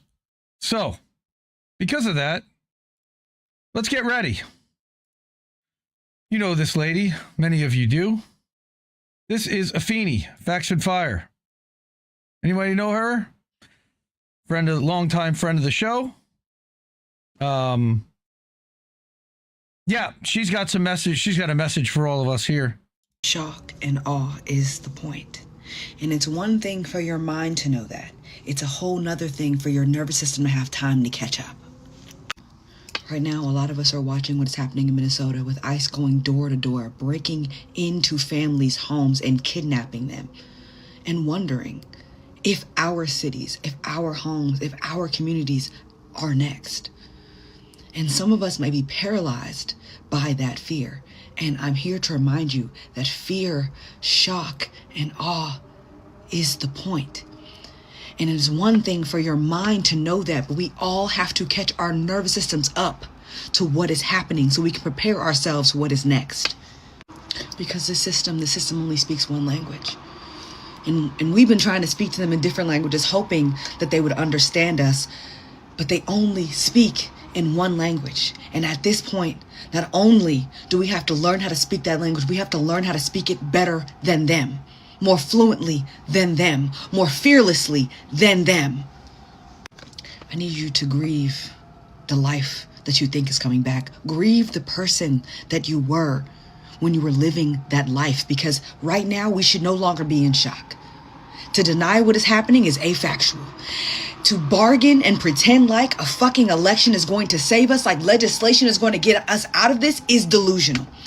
But to be angry and to accept that only our anger and our radical love will save us from the situation is the only way forward.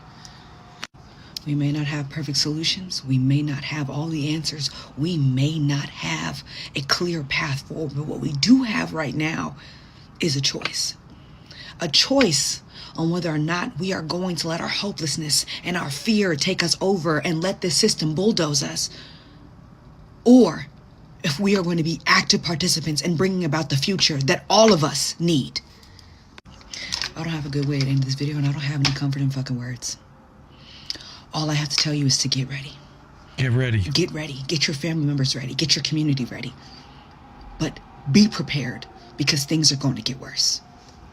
Fear, shock, and awe is the point. I wish I had a better message for you, but my sister Afeni was 100% spot on. Get ready. Know your neighbors. Look out for your neighbors.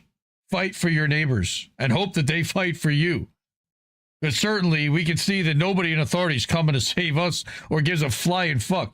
Certainly the Democrats, they may have a committee about it. They may discuss it. They're even arguing whether they want to cut funding at all to these fucking thugs. It's unreal. So,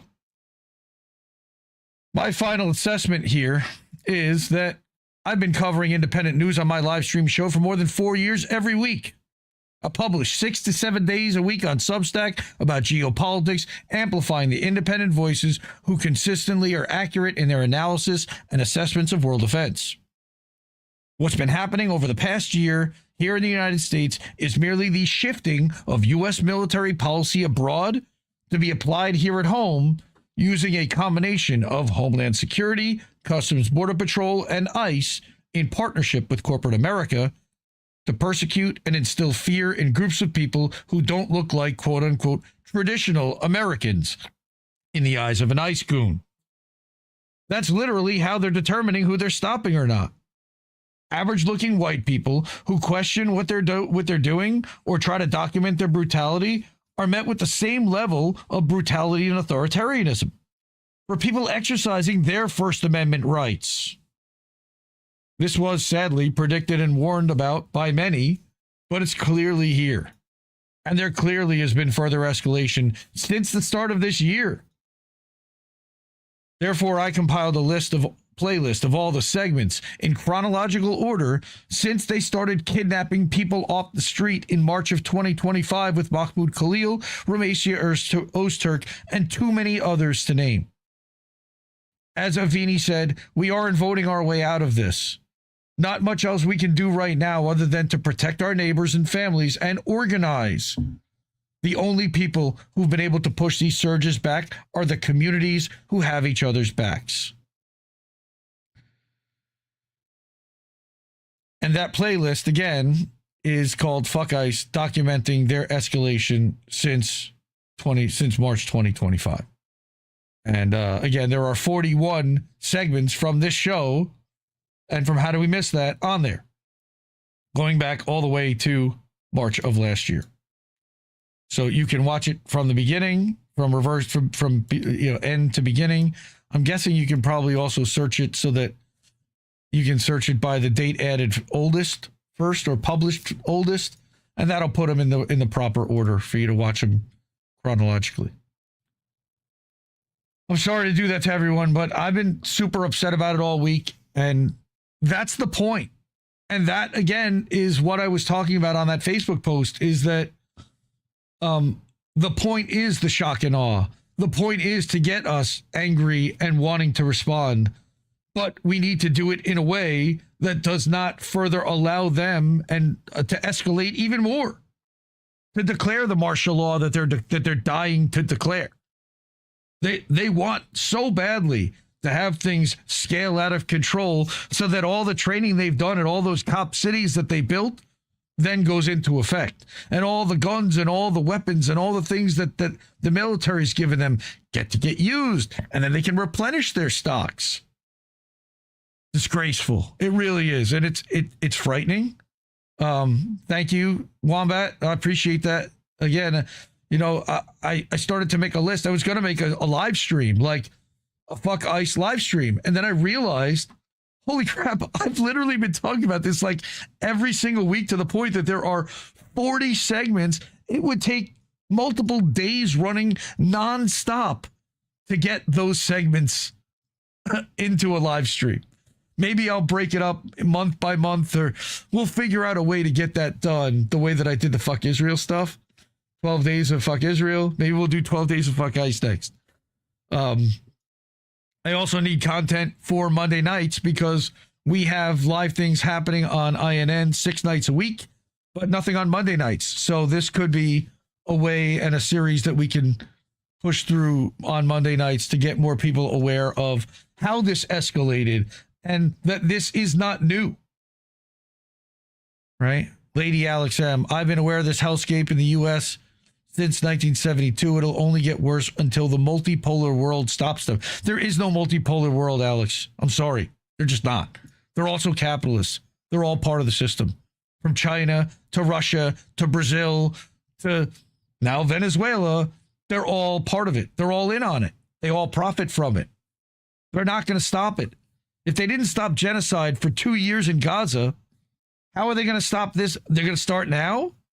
Where? They're going to rescue us from our government? They're going to invade America because we've been taken over by some kind of a fascist thing that our people actually voted for?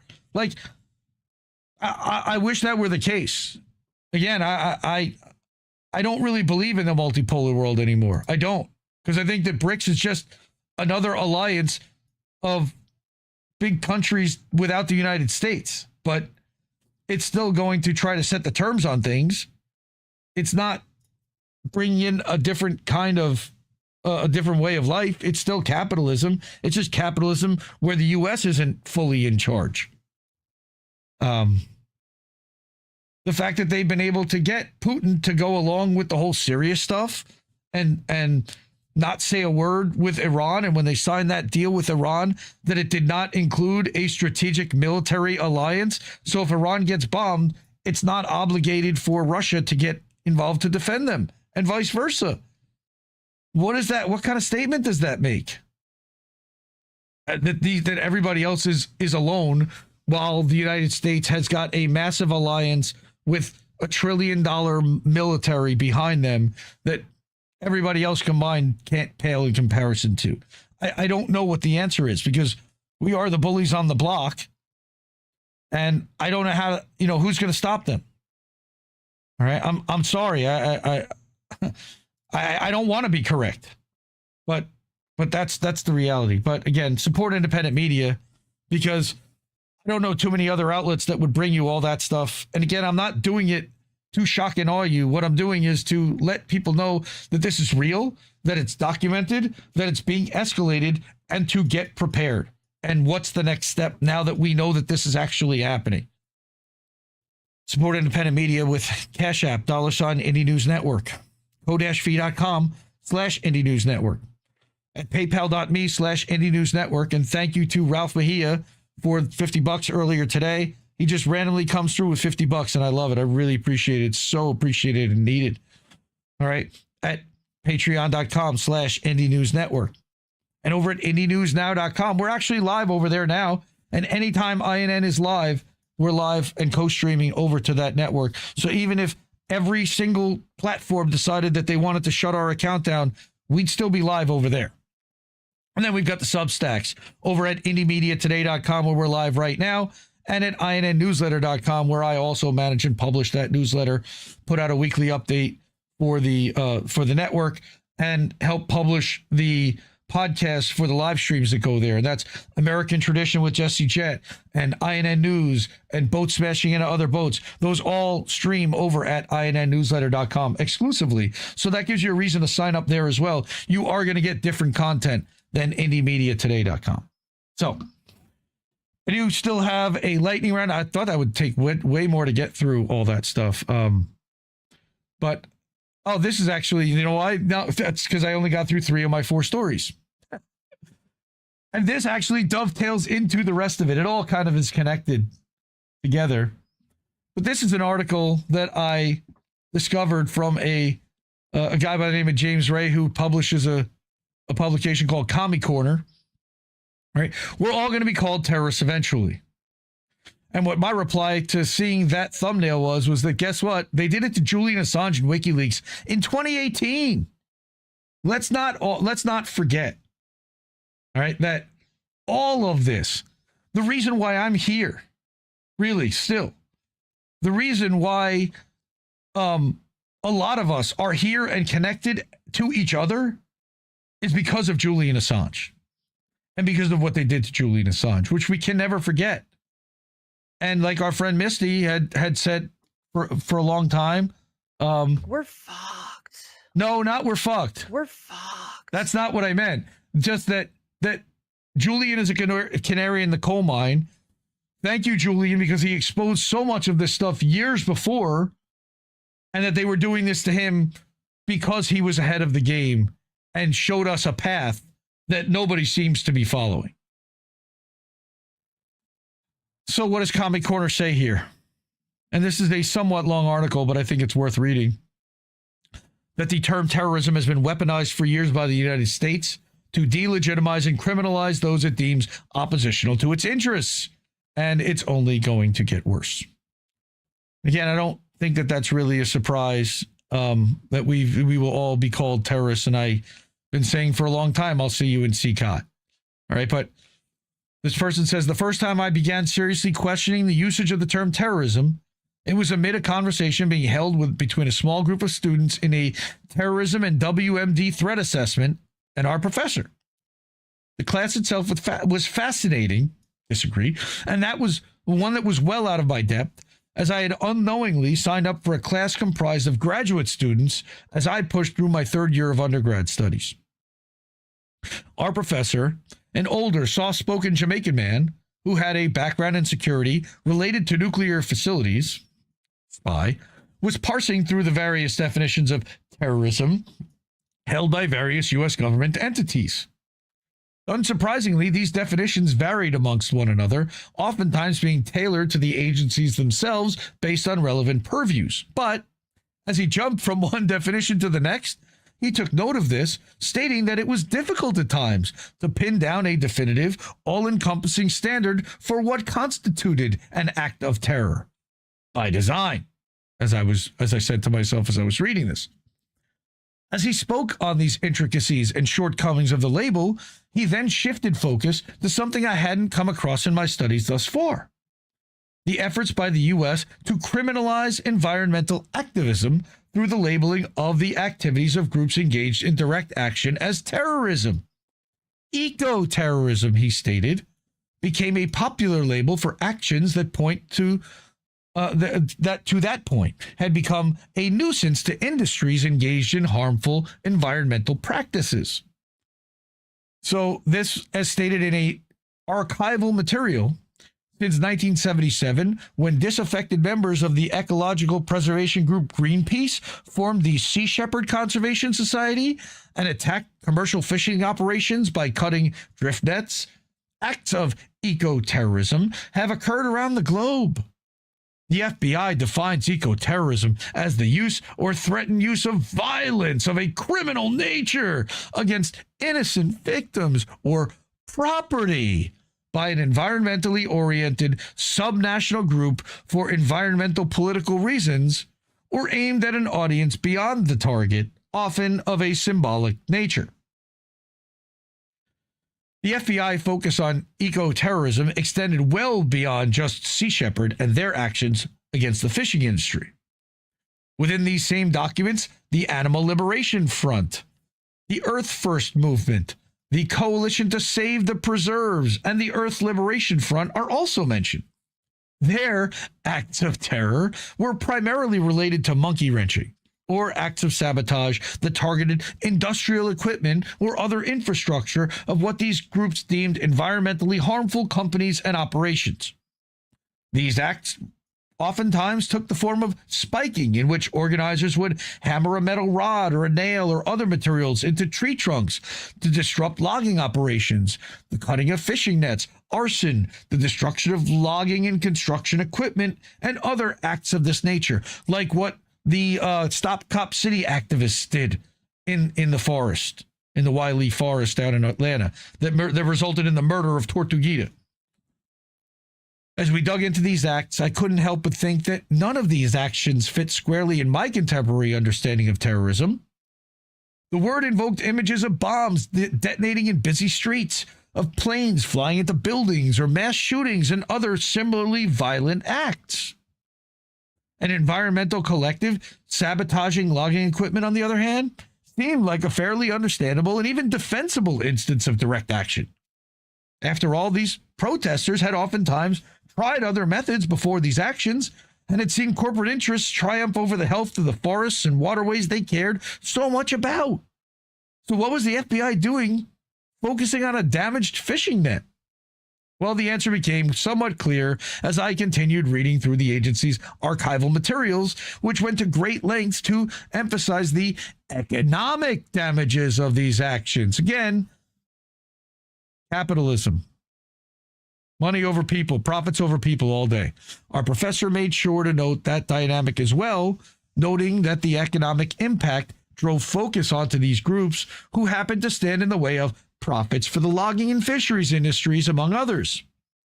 The label, it seemed, was born out of an effort to protect corporate interests against those who might stand against their destructive efforts. It was a lesson that challenged me to reassess my understanding of not just terrorism, but why the label existed in the first place.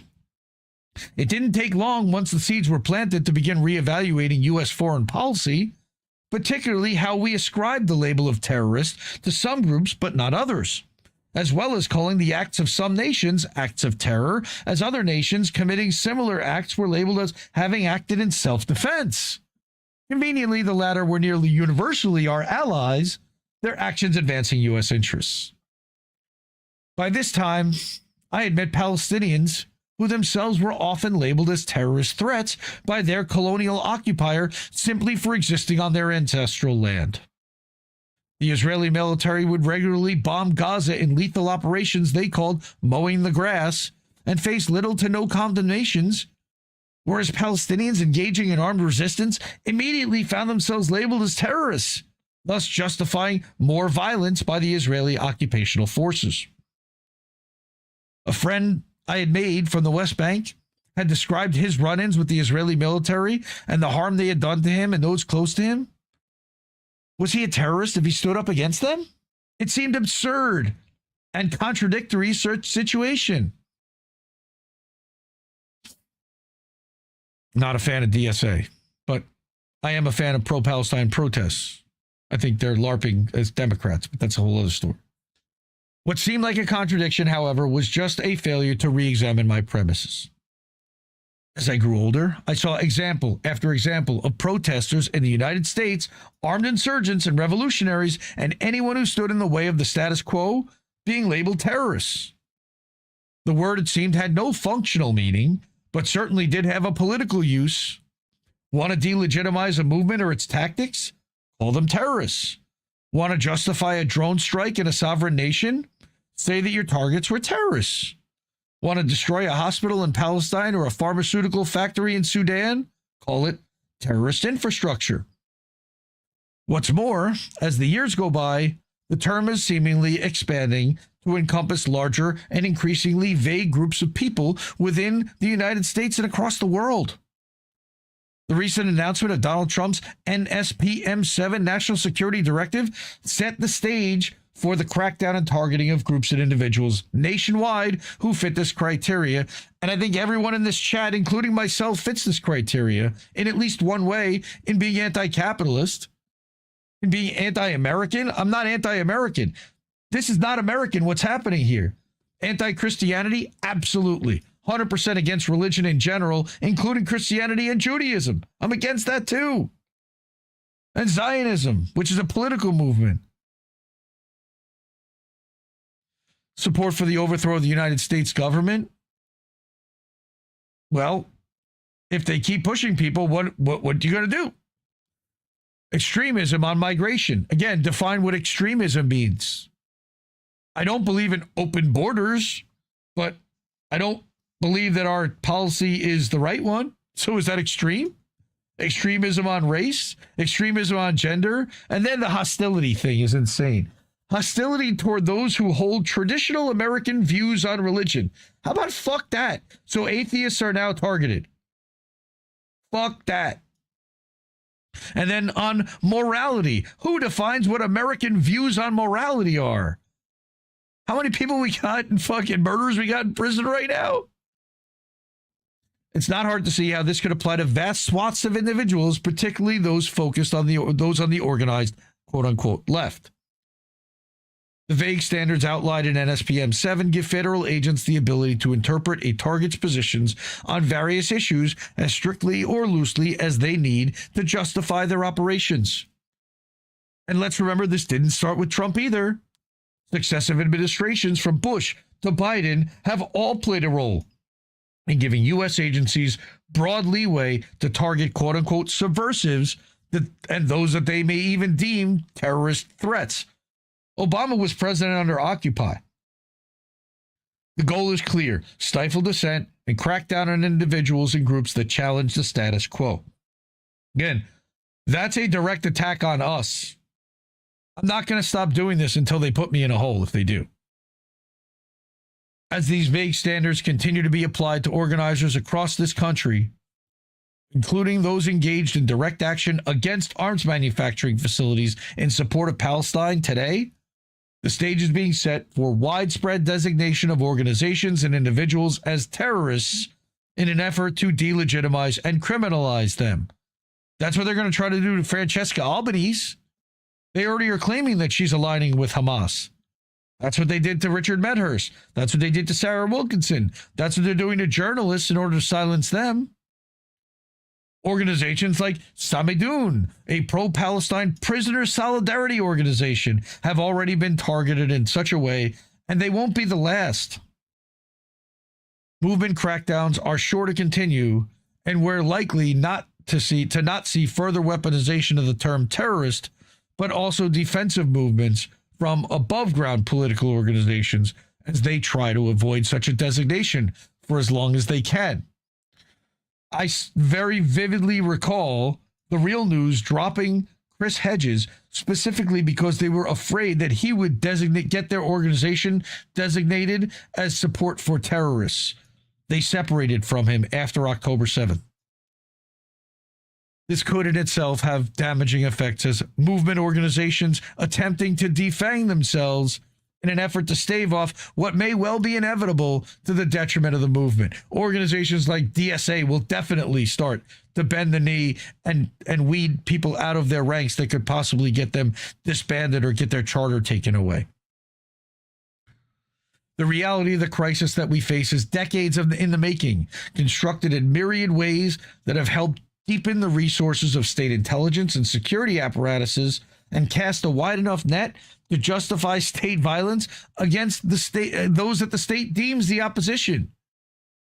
We face a future where we all may be deemed terrorists eventually, at least those doing work that challenges the state of things. As this reality draws nearer, we must re-examine our relationship to the term and push back on its usage against groups at home and abroad. We cannot hope to dull the sting of the term against ourselves if we allow it to be weaponized against those abroad.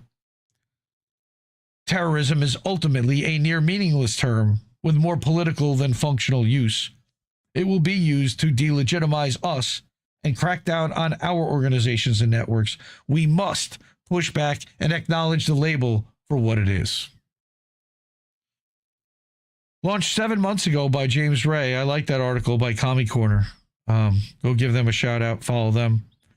And then you can read the comments there too. And that's commiecorner.substack.com. Okay.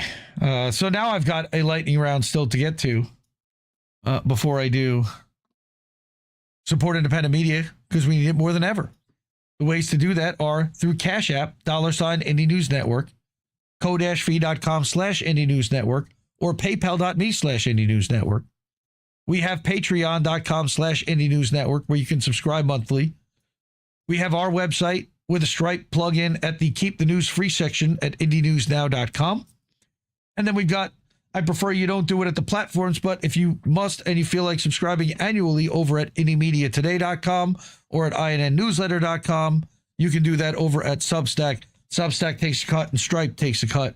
And we're trying to separate our money from the platforms as much as possible. If that's where you're comfortable doing it, fine, we really appreciate it. Anything that you want to do, we really do appreciate. But we are also trying to separate our money from the platforms and not reward them for just having a place to publish. Okay, now we're going to get to the lightning round. Before we do, let me get to a couple of comments here. Yeah, Lady Alex, I hear, is in New Mexico. Lots of cacti out there.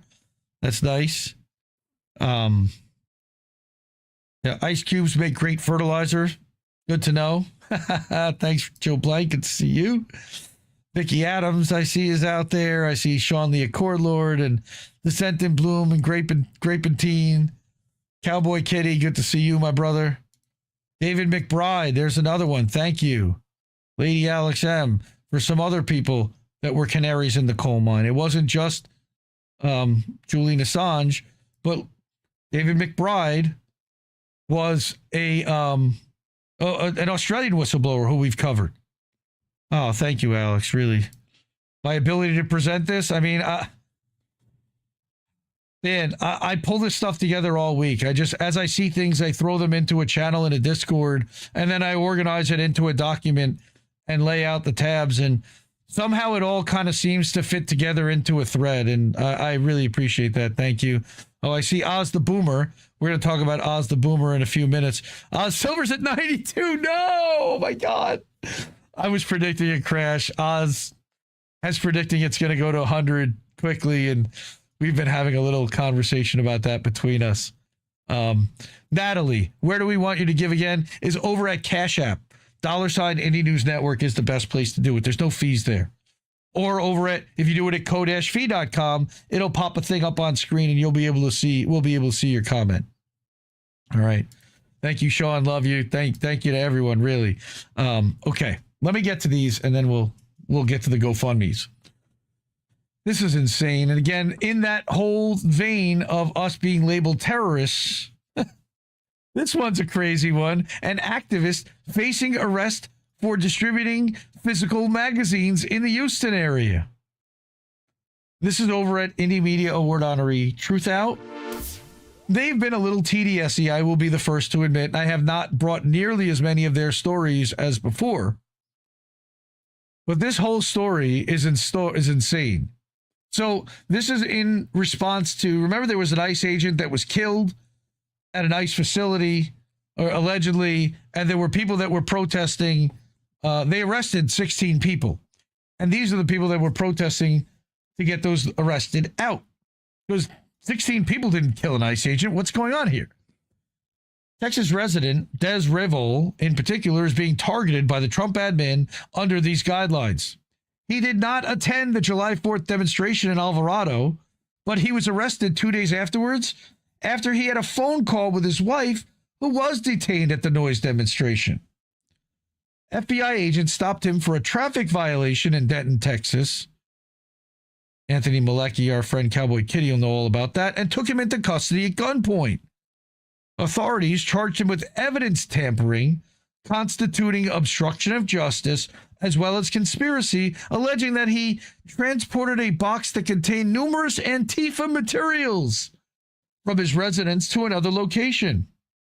This literature, which is pamphlets and magazines commonly found in activist spaces, became the basis for his prosecution. Despite having no connection to the original demonstration, he's facing potential federal imprisonment and additional risks from both immigration enforcement and hostile right-wing groups that have publicly now targeted, identified, and doxed him online. Insane for publishing, for distributing a magazine. So read this story. This is another insane. This whole episode is just fuck ICE.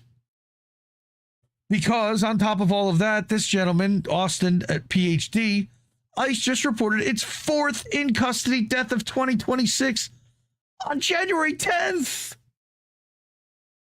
Now remember, again, we did a story a couple of weeks back that ICE was claiming, well, it's less than a 1% death rate. But based on the number of people they have currently in ICE facilities, that would be 600 deaths.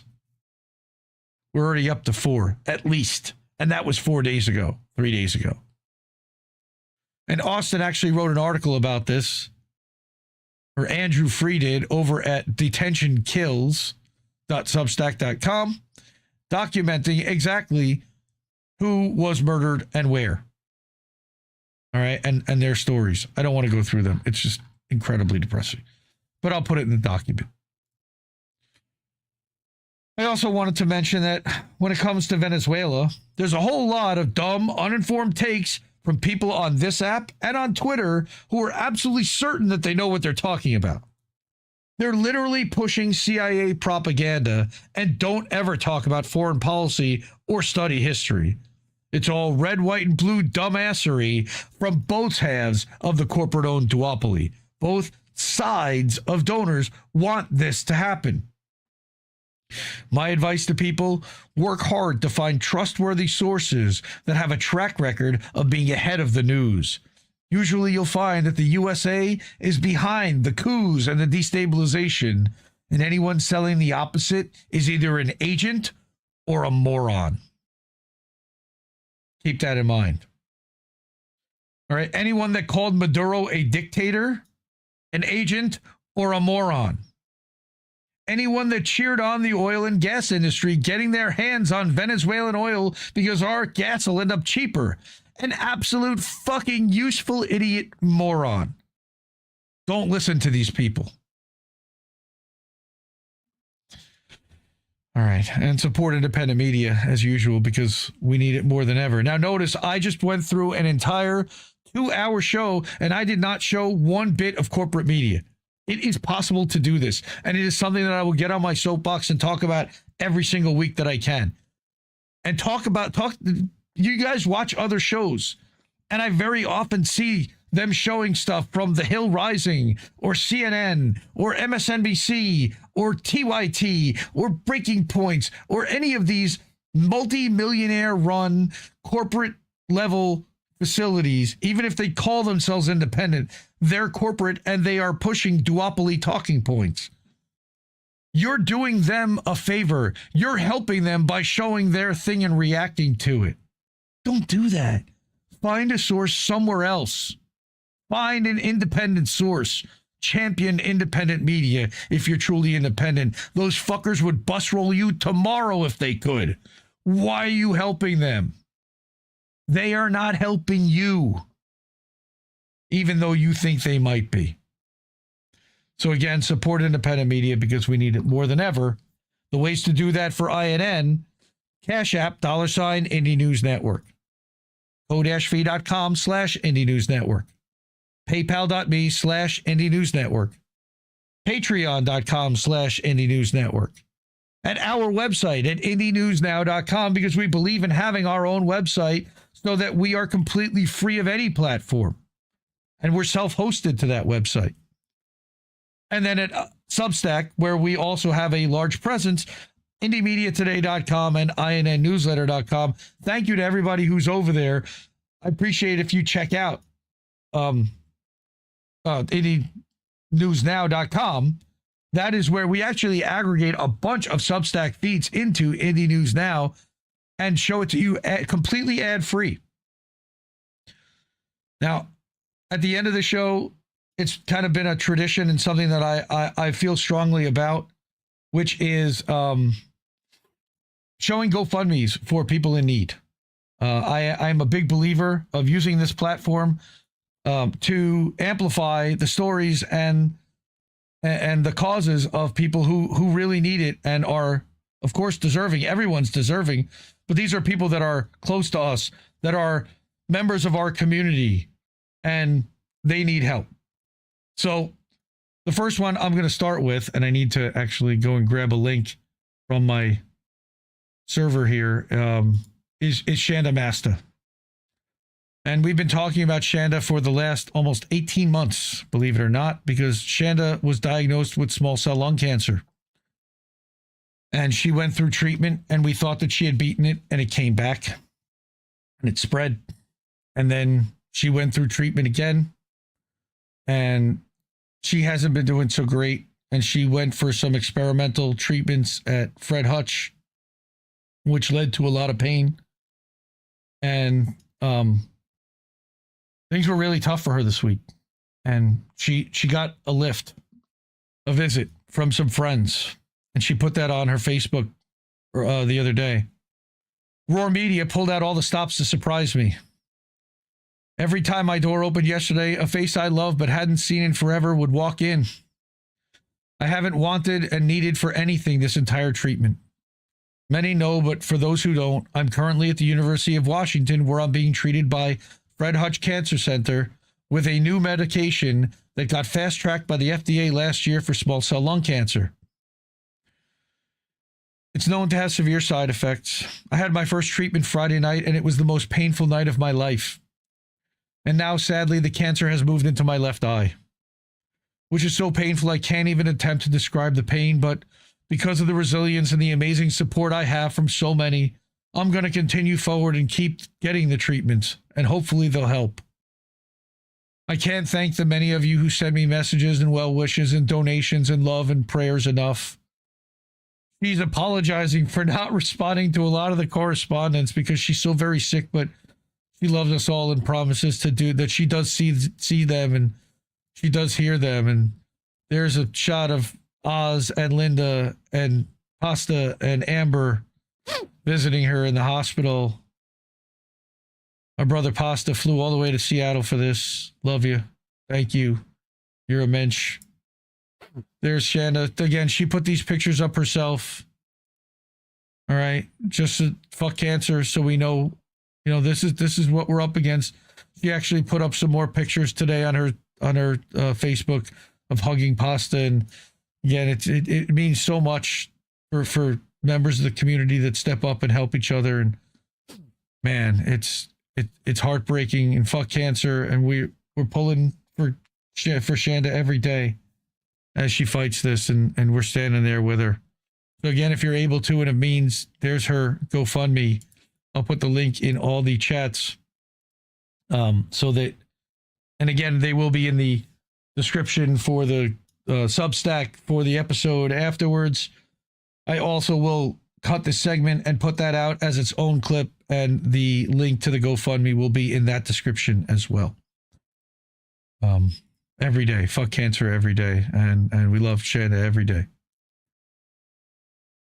Unfortunately, Shanda's not the only member of our community that needs help financially. There's also Natalia, and that's again our friend Cowboy Kitty. His sister-in-law was taken. We talked about ICE stopping people in their car, abducting them, and throwing them in ICE facilities detention. Natalia was there for months. They've been, I don't know if she's been deported yet, but they've been talking about deporting her. I know there's a lawyer that's trying to fight the deportation, and we could use some help to her GoFundMe as well. Again, we're at 1,800 out of 4,500. Thank you to everybody who has. I know that it's the times are super tough out there. I'm going to, again, copy this link, and I'm going to pop that into all the chats so that people who want to support possibly can. And fuck ICE for that too. Again, this woman was driving a truck and following the rules and doing all the things she's supposed to do. They don't care. They don't care if it's an American citizen these days. We know this. And then, of course, we've also talked about justice for Aspen. Aspen Martin was in the wrong. Aspen Martin is the daughter of Halo Benson. Both of them are Assange activists in the Oklahoma for Assange movement. Good friends with Chase Miller. Aspen and Chase were friends. And Aspen went to Nashville to visit her friend over the in May. The friend was, they were all supposed to go to a festival together in Florida. The friend and his girlfriend couldn't go, but Aspen went with their other friend in his RV. And on the way back from Florida, they got pulled over in Georgia. And that RV was searched. And the cop found a mass quantity of drugs, like that they accused her of being a pusher, of trafficking, along with the person who was driving the RV. She didn't even know the drugs were there. She was literally in the wrong place at the wrong time, literally for a ride to have a fun weekend with her family. Yeah, justice for Aspen. And now she's facing decades in federal prison. It's heartbreaking. This woman is not a criminal. This woman should be going to art school. She does have art. If you want to purchase it, you can purchase it by going to linktr.ee/justice and the number 4 Aspen.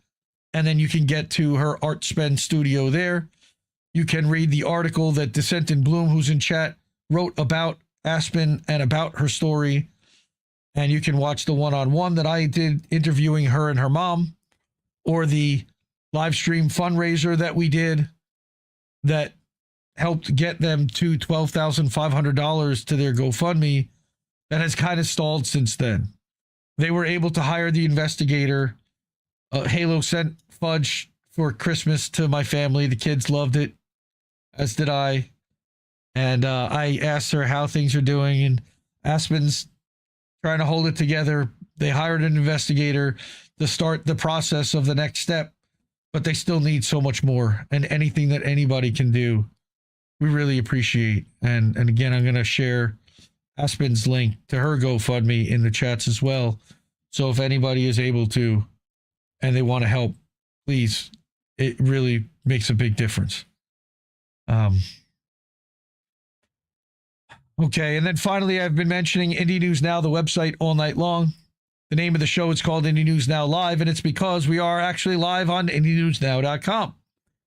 But there's so much more to this website. It is a 24/7 fire hose of RSS news feed and Rumble videos and Odyssey videos, and you can find all of that ad-free, linking directly to the website that published it, from Sludge to Anti-War to Mondo Weiss to Israel-Palestine News and ProPublica, and even to Indie Media Today for this live stream alert and all the links. This is, by the way, where all of the live stream links will be from everything I showed tonight. Okay, so go to Indie News Now, bookmark it. It literally updates 24/7 on its own. It runs by itself. You can also break down and just look at articles, podcasts, or videos, or go to our Watch Live section where we literally are live right now.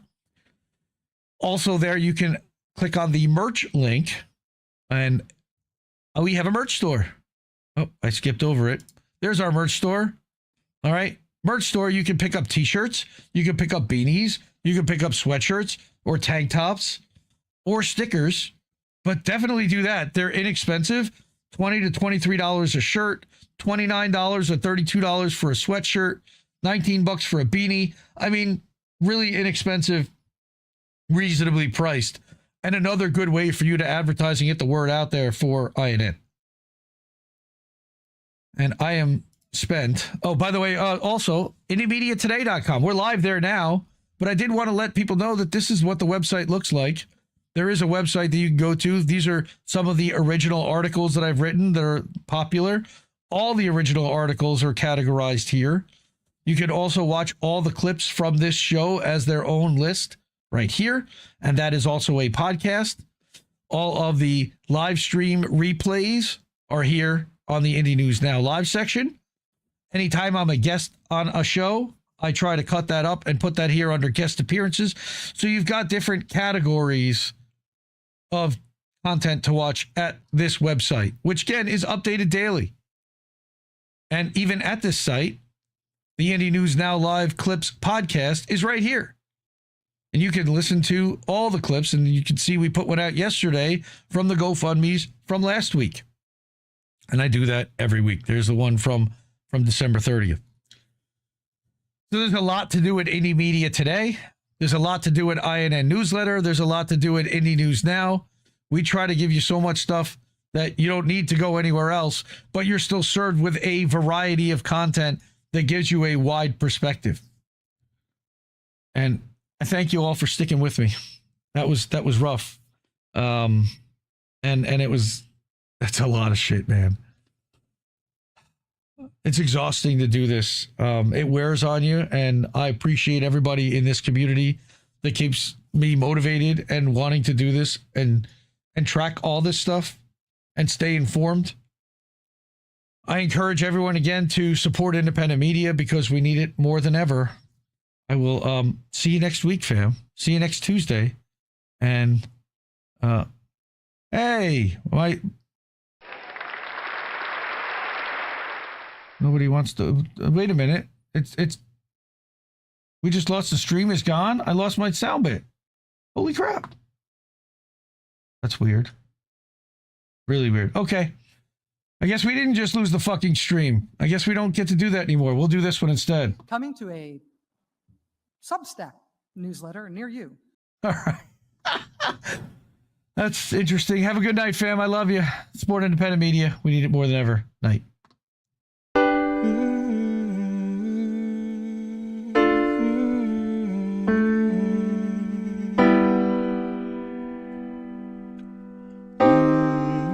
I think I liked it better being blind, when I couldn't read between the lines, and when I couldn't see the cracks in the structure that lay bare before me the whole time. I think I liked it better back when I suspended disbelief and swallowed pride. I thought I knew the difference in the red from the blue, but they both bleed us so dry. They both bleed us so dry. My favorite songs don't hit the same way. I get to the end of a 4-minute track and I'm only looking back thinking, what did they actually say? So I guess this isn't such an awful place. Is that what you want me to say? You prove it's possible to sleep for days, and I still think you're right here awake. The cost of living isn't much to me, but God, it's so hard to say. And when they told you everything was safe, were you safe?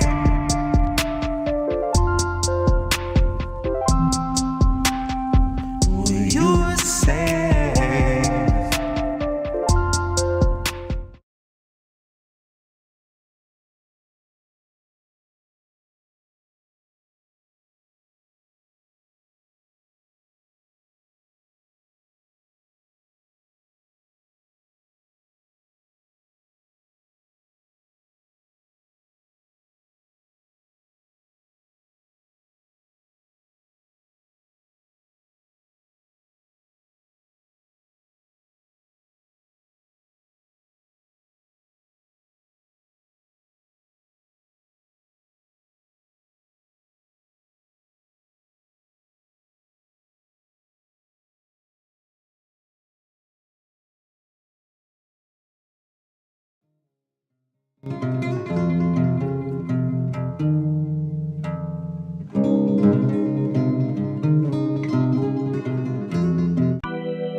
Last stand, and I came to deliver. Been called a Clinton operative, a Russian, and a grifter. By libs, a Washington student debt, proud to be an intern, sucking up to pigs who get a tax cut in the midterms. You cut the ties but never heal the wrist burns. Capitalist shackles wrap and penetrate like ringworms around the necks of those whose deaths will not affect the king's purse or the coffers of the company the king serves, who manufacture mandated tinctures. Their safety data hanging from a fixture, half a mile skyward, just dangling from the rafters. My grift is sobbing till I'm cackling with laughter. I guess I would have made a decent actor. I'd be great at crying on command until they cut plus 40 minutes after. When the director waves a hand, it ain't a rap, it's now a legal matter. Honey, my grift is weeping on a mic until I'm hacking up airstrike verses like it's bombs away and batter up. Swinging on these bigots, they keep killing us to fatten up. Kill the switch, eat the rich, I think they're finally fat enough. Grab your knife and fork, the world is yours, just say you've had enough. And if you're comfy, you could go ahead and laugh it up. Tell me how the most important vote I'll ever cast is like the choosing of a bus, in that it might not take you anywhere you want, but no one can deny the fact the bus is now no longer where it was. And that's the kind of progress we should celebrate and trust. Spoken like a kid who never took a bus. Spoken like a piece of shit that used some cash to mask his stink and truly thinks he's one of us. Spoken like a terminally unserious person who equates our cries for rights to mixed up orders from a server. It paints a privileged picture of what you would label urgent if the worst thing you've experienced in life has been the time your waiter accidentally brought a tray of gold flake scallop when you clearly ordered gold flake urgent. And now you're storming out the restaurant and hopping in a Tesla. You got 80 pounds of Tony Fauci merchant. Rewind 2 chains won't make you wait in such a long line. Life's not just a way to waste your free time. Air that's fit to breathe is not a free ride. Free ride. Rewind 2 chains won't make you wait in such a long line. Life's not just a way to waste your free time. Air that's fit to breathe is not a free ride. Free ride. Best to place your bets on weaponizing the identity of every limp progressive claiming grassroots integrity. Policy is a slippery slope for all of its complexity, so flex your brave resistance with this Ilhan Omar NFT. Numbered 1 of 723. Each depicts her valiantly championing a bill before she lays it at a donor's feet.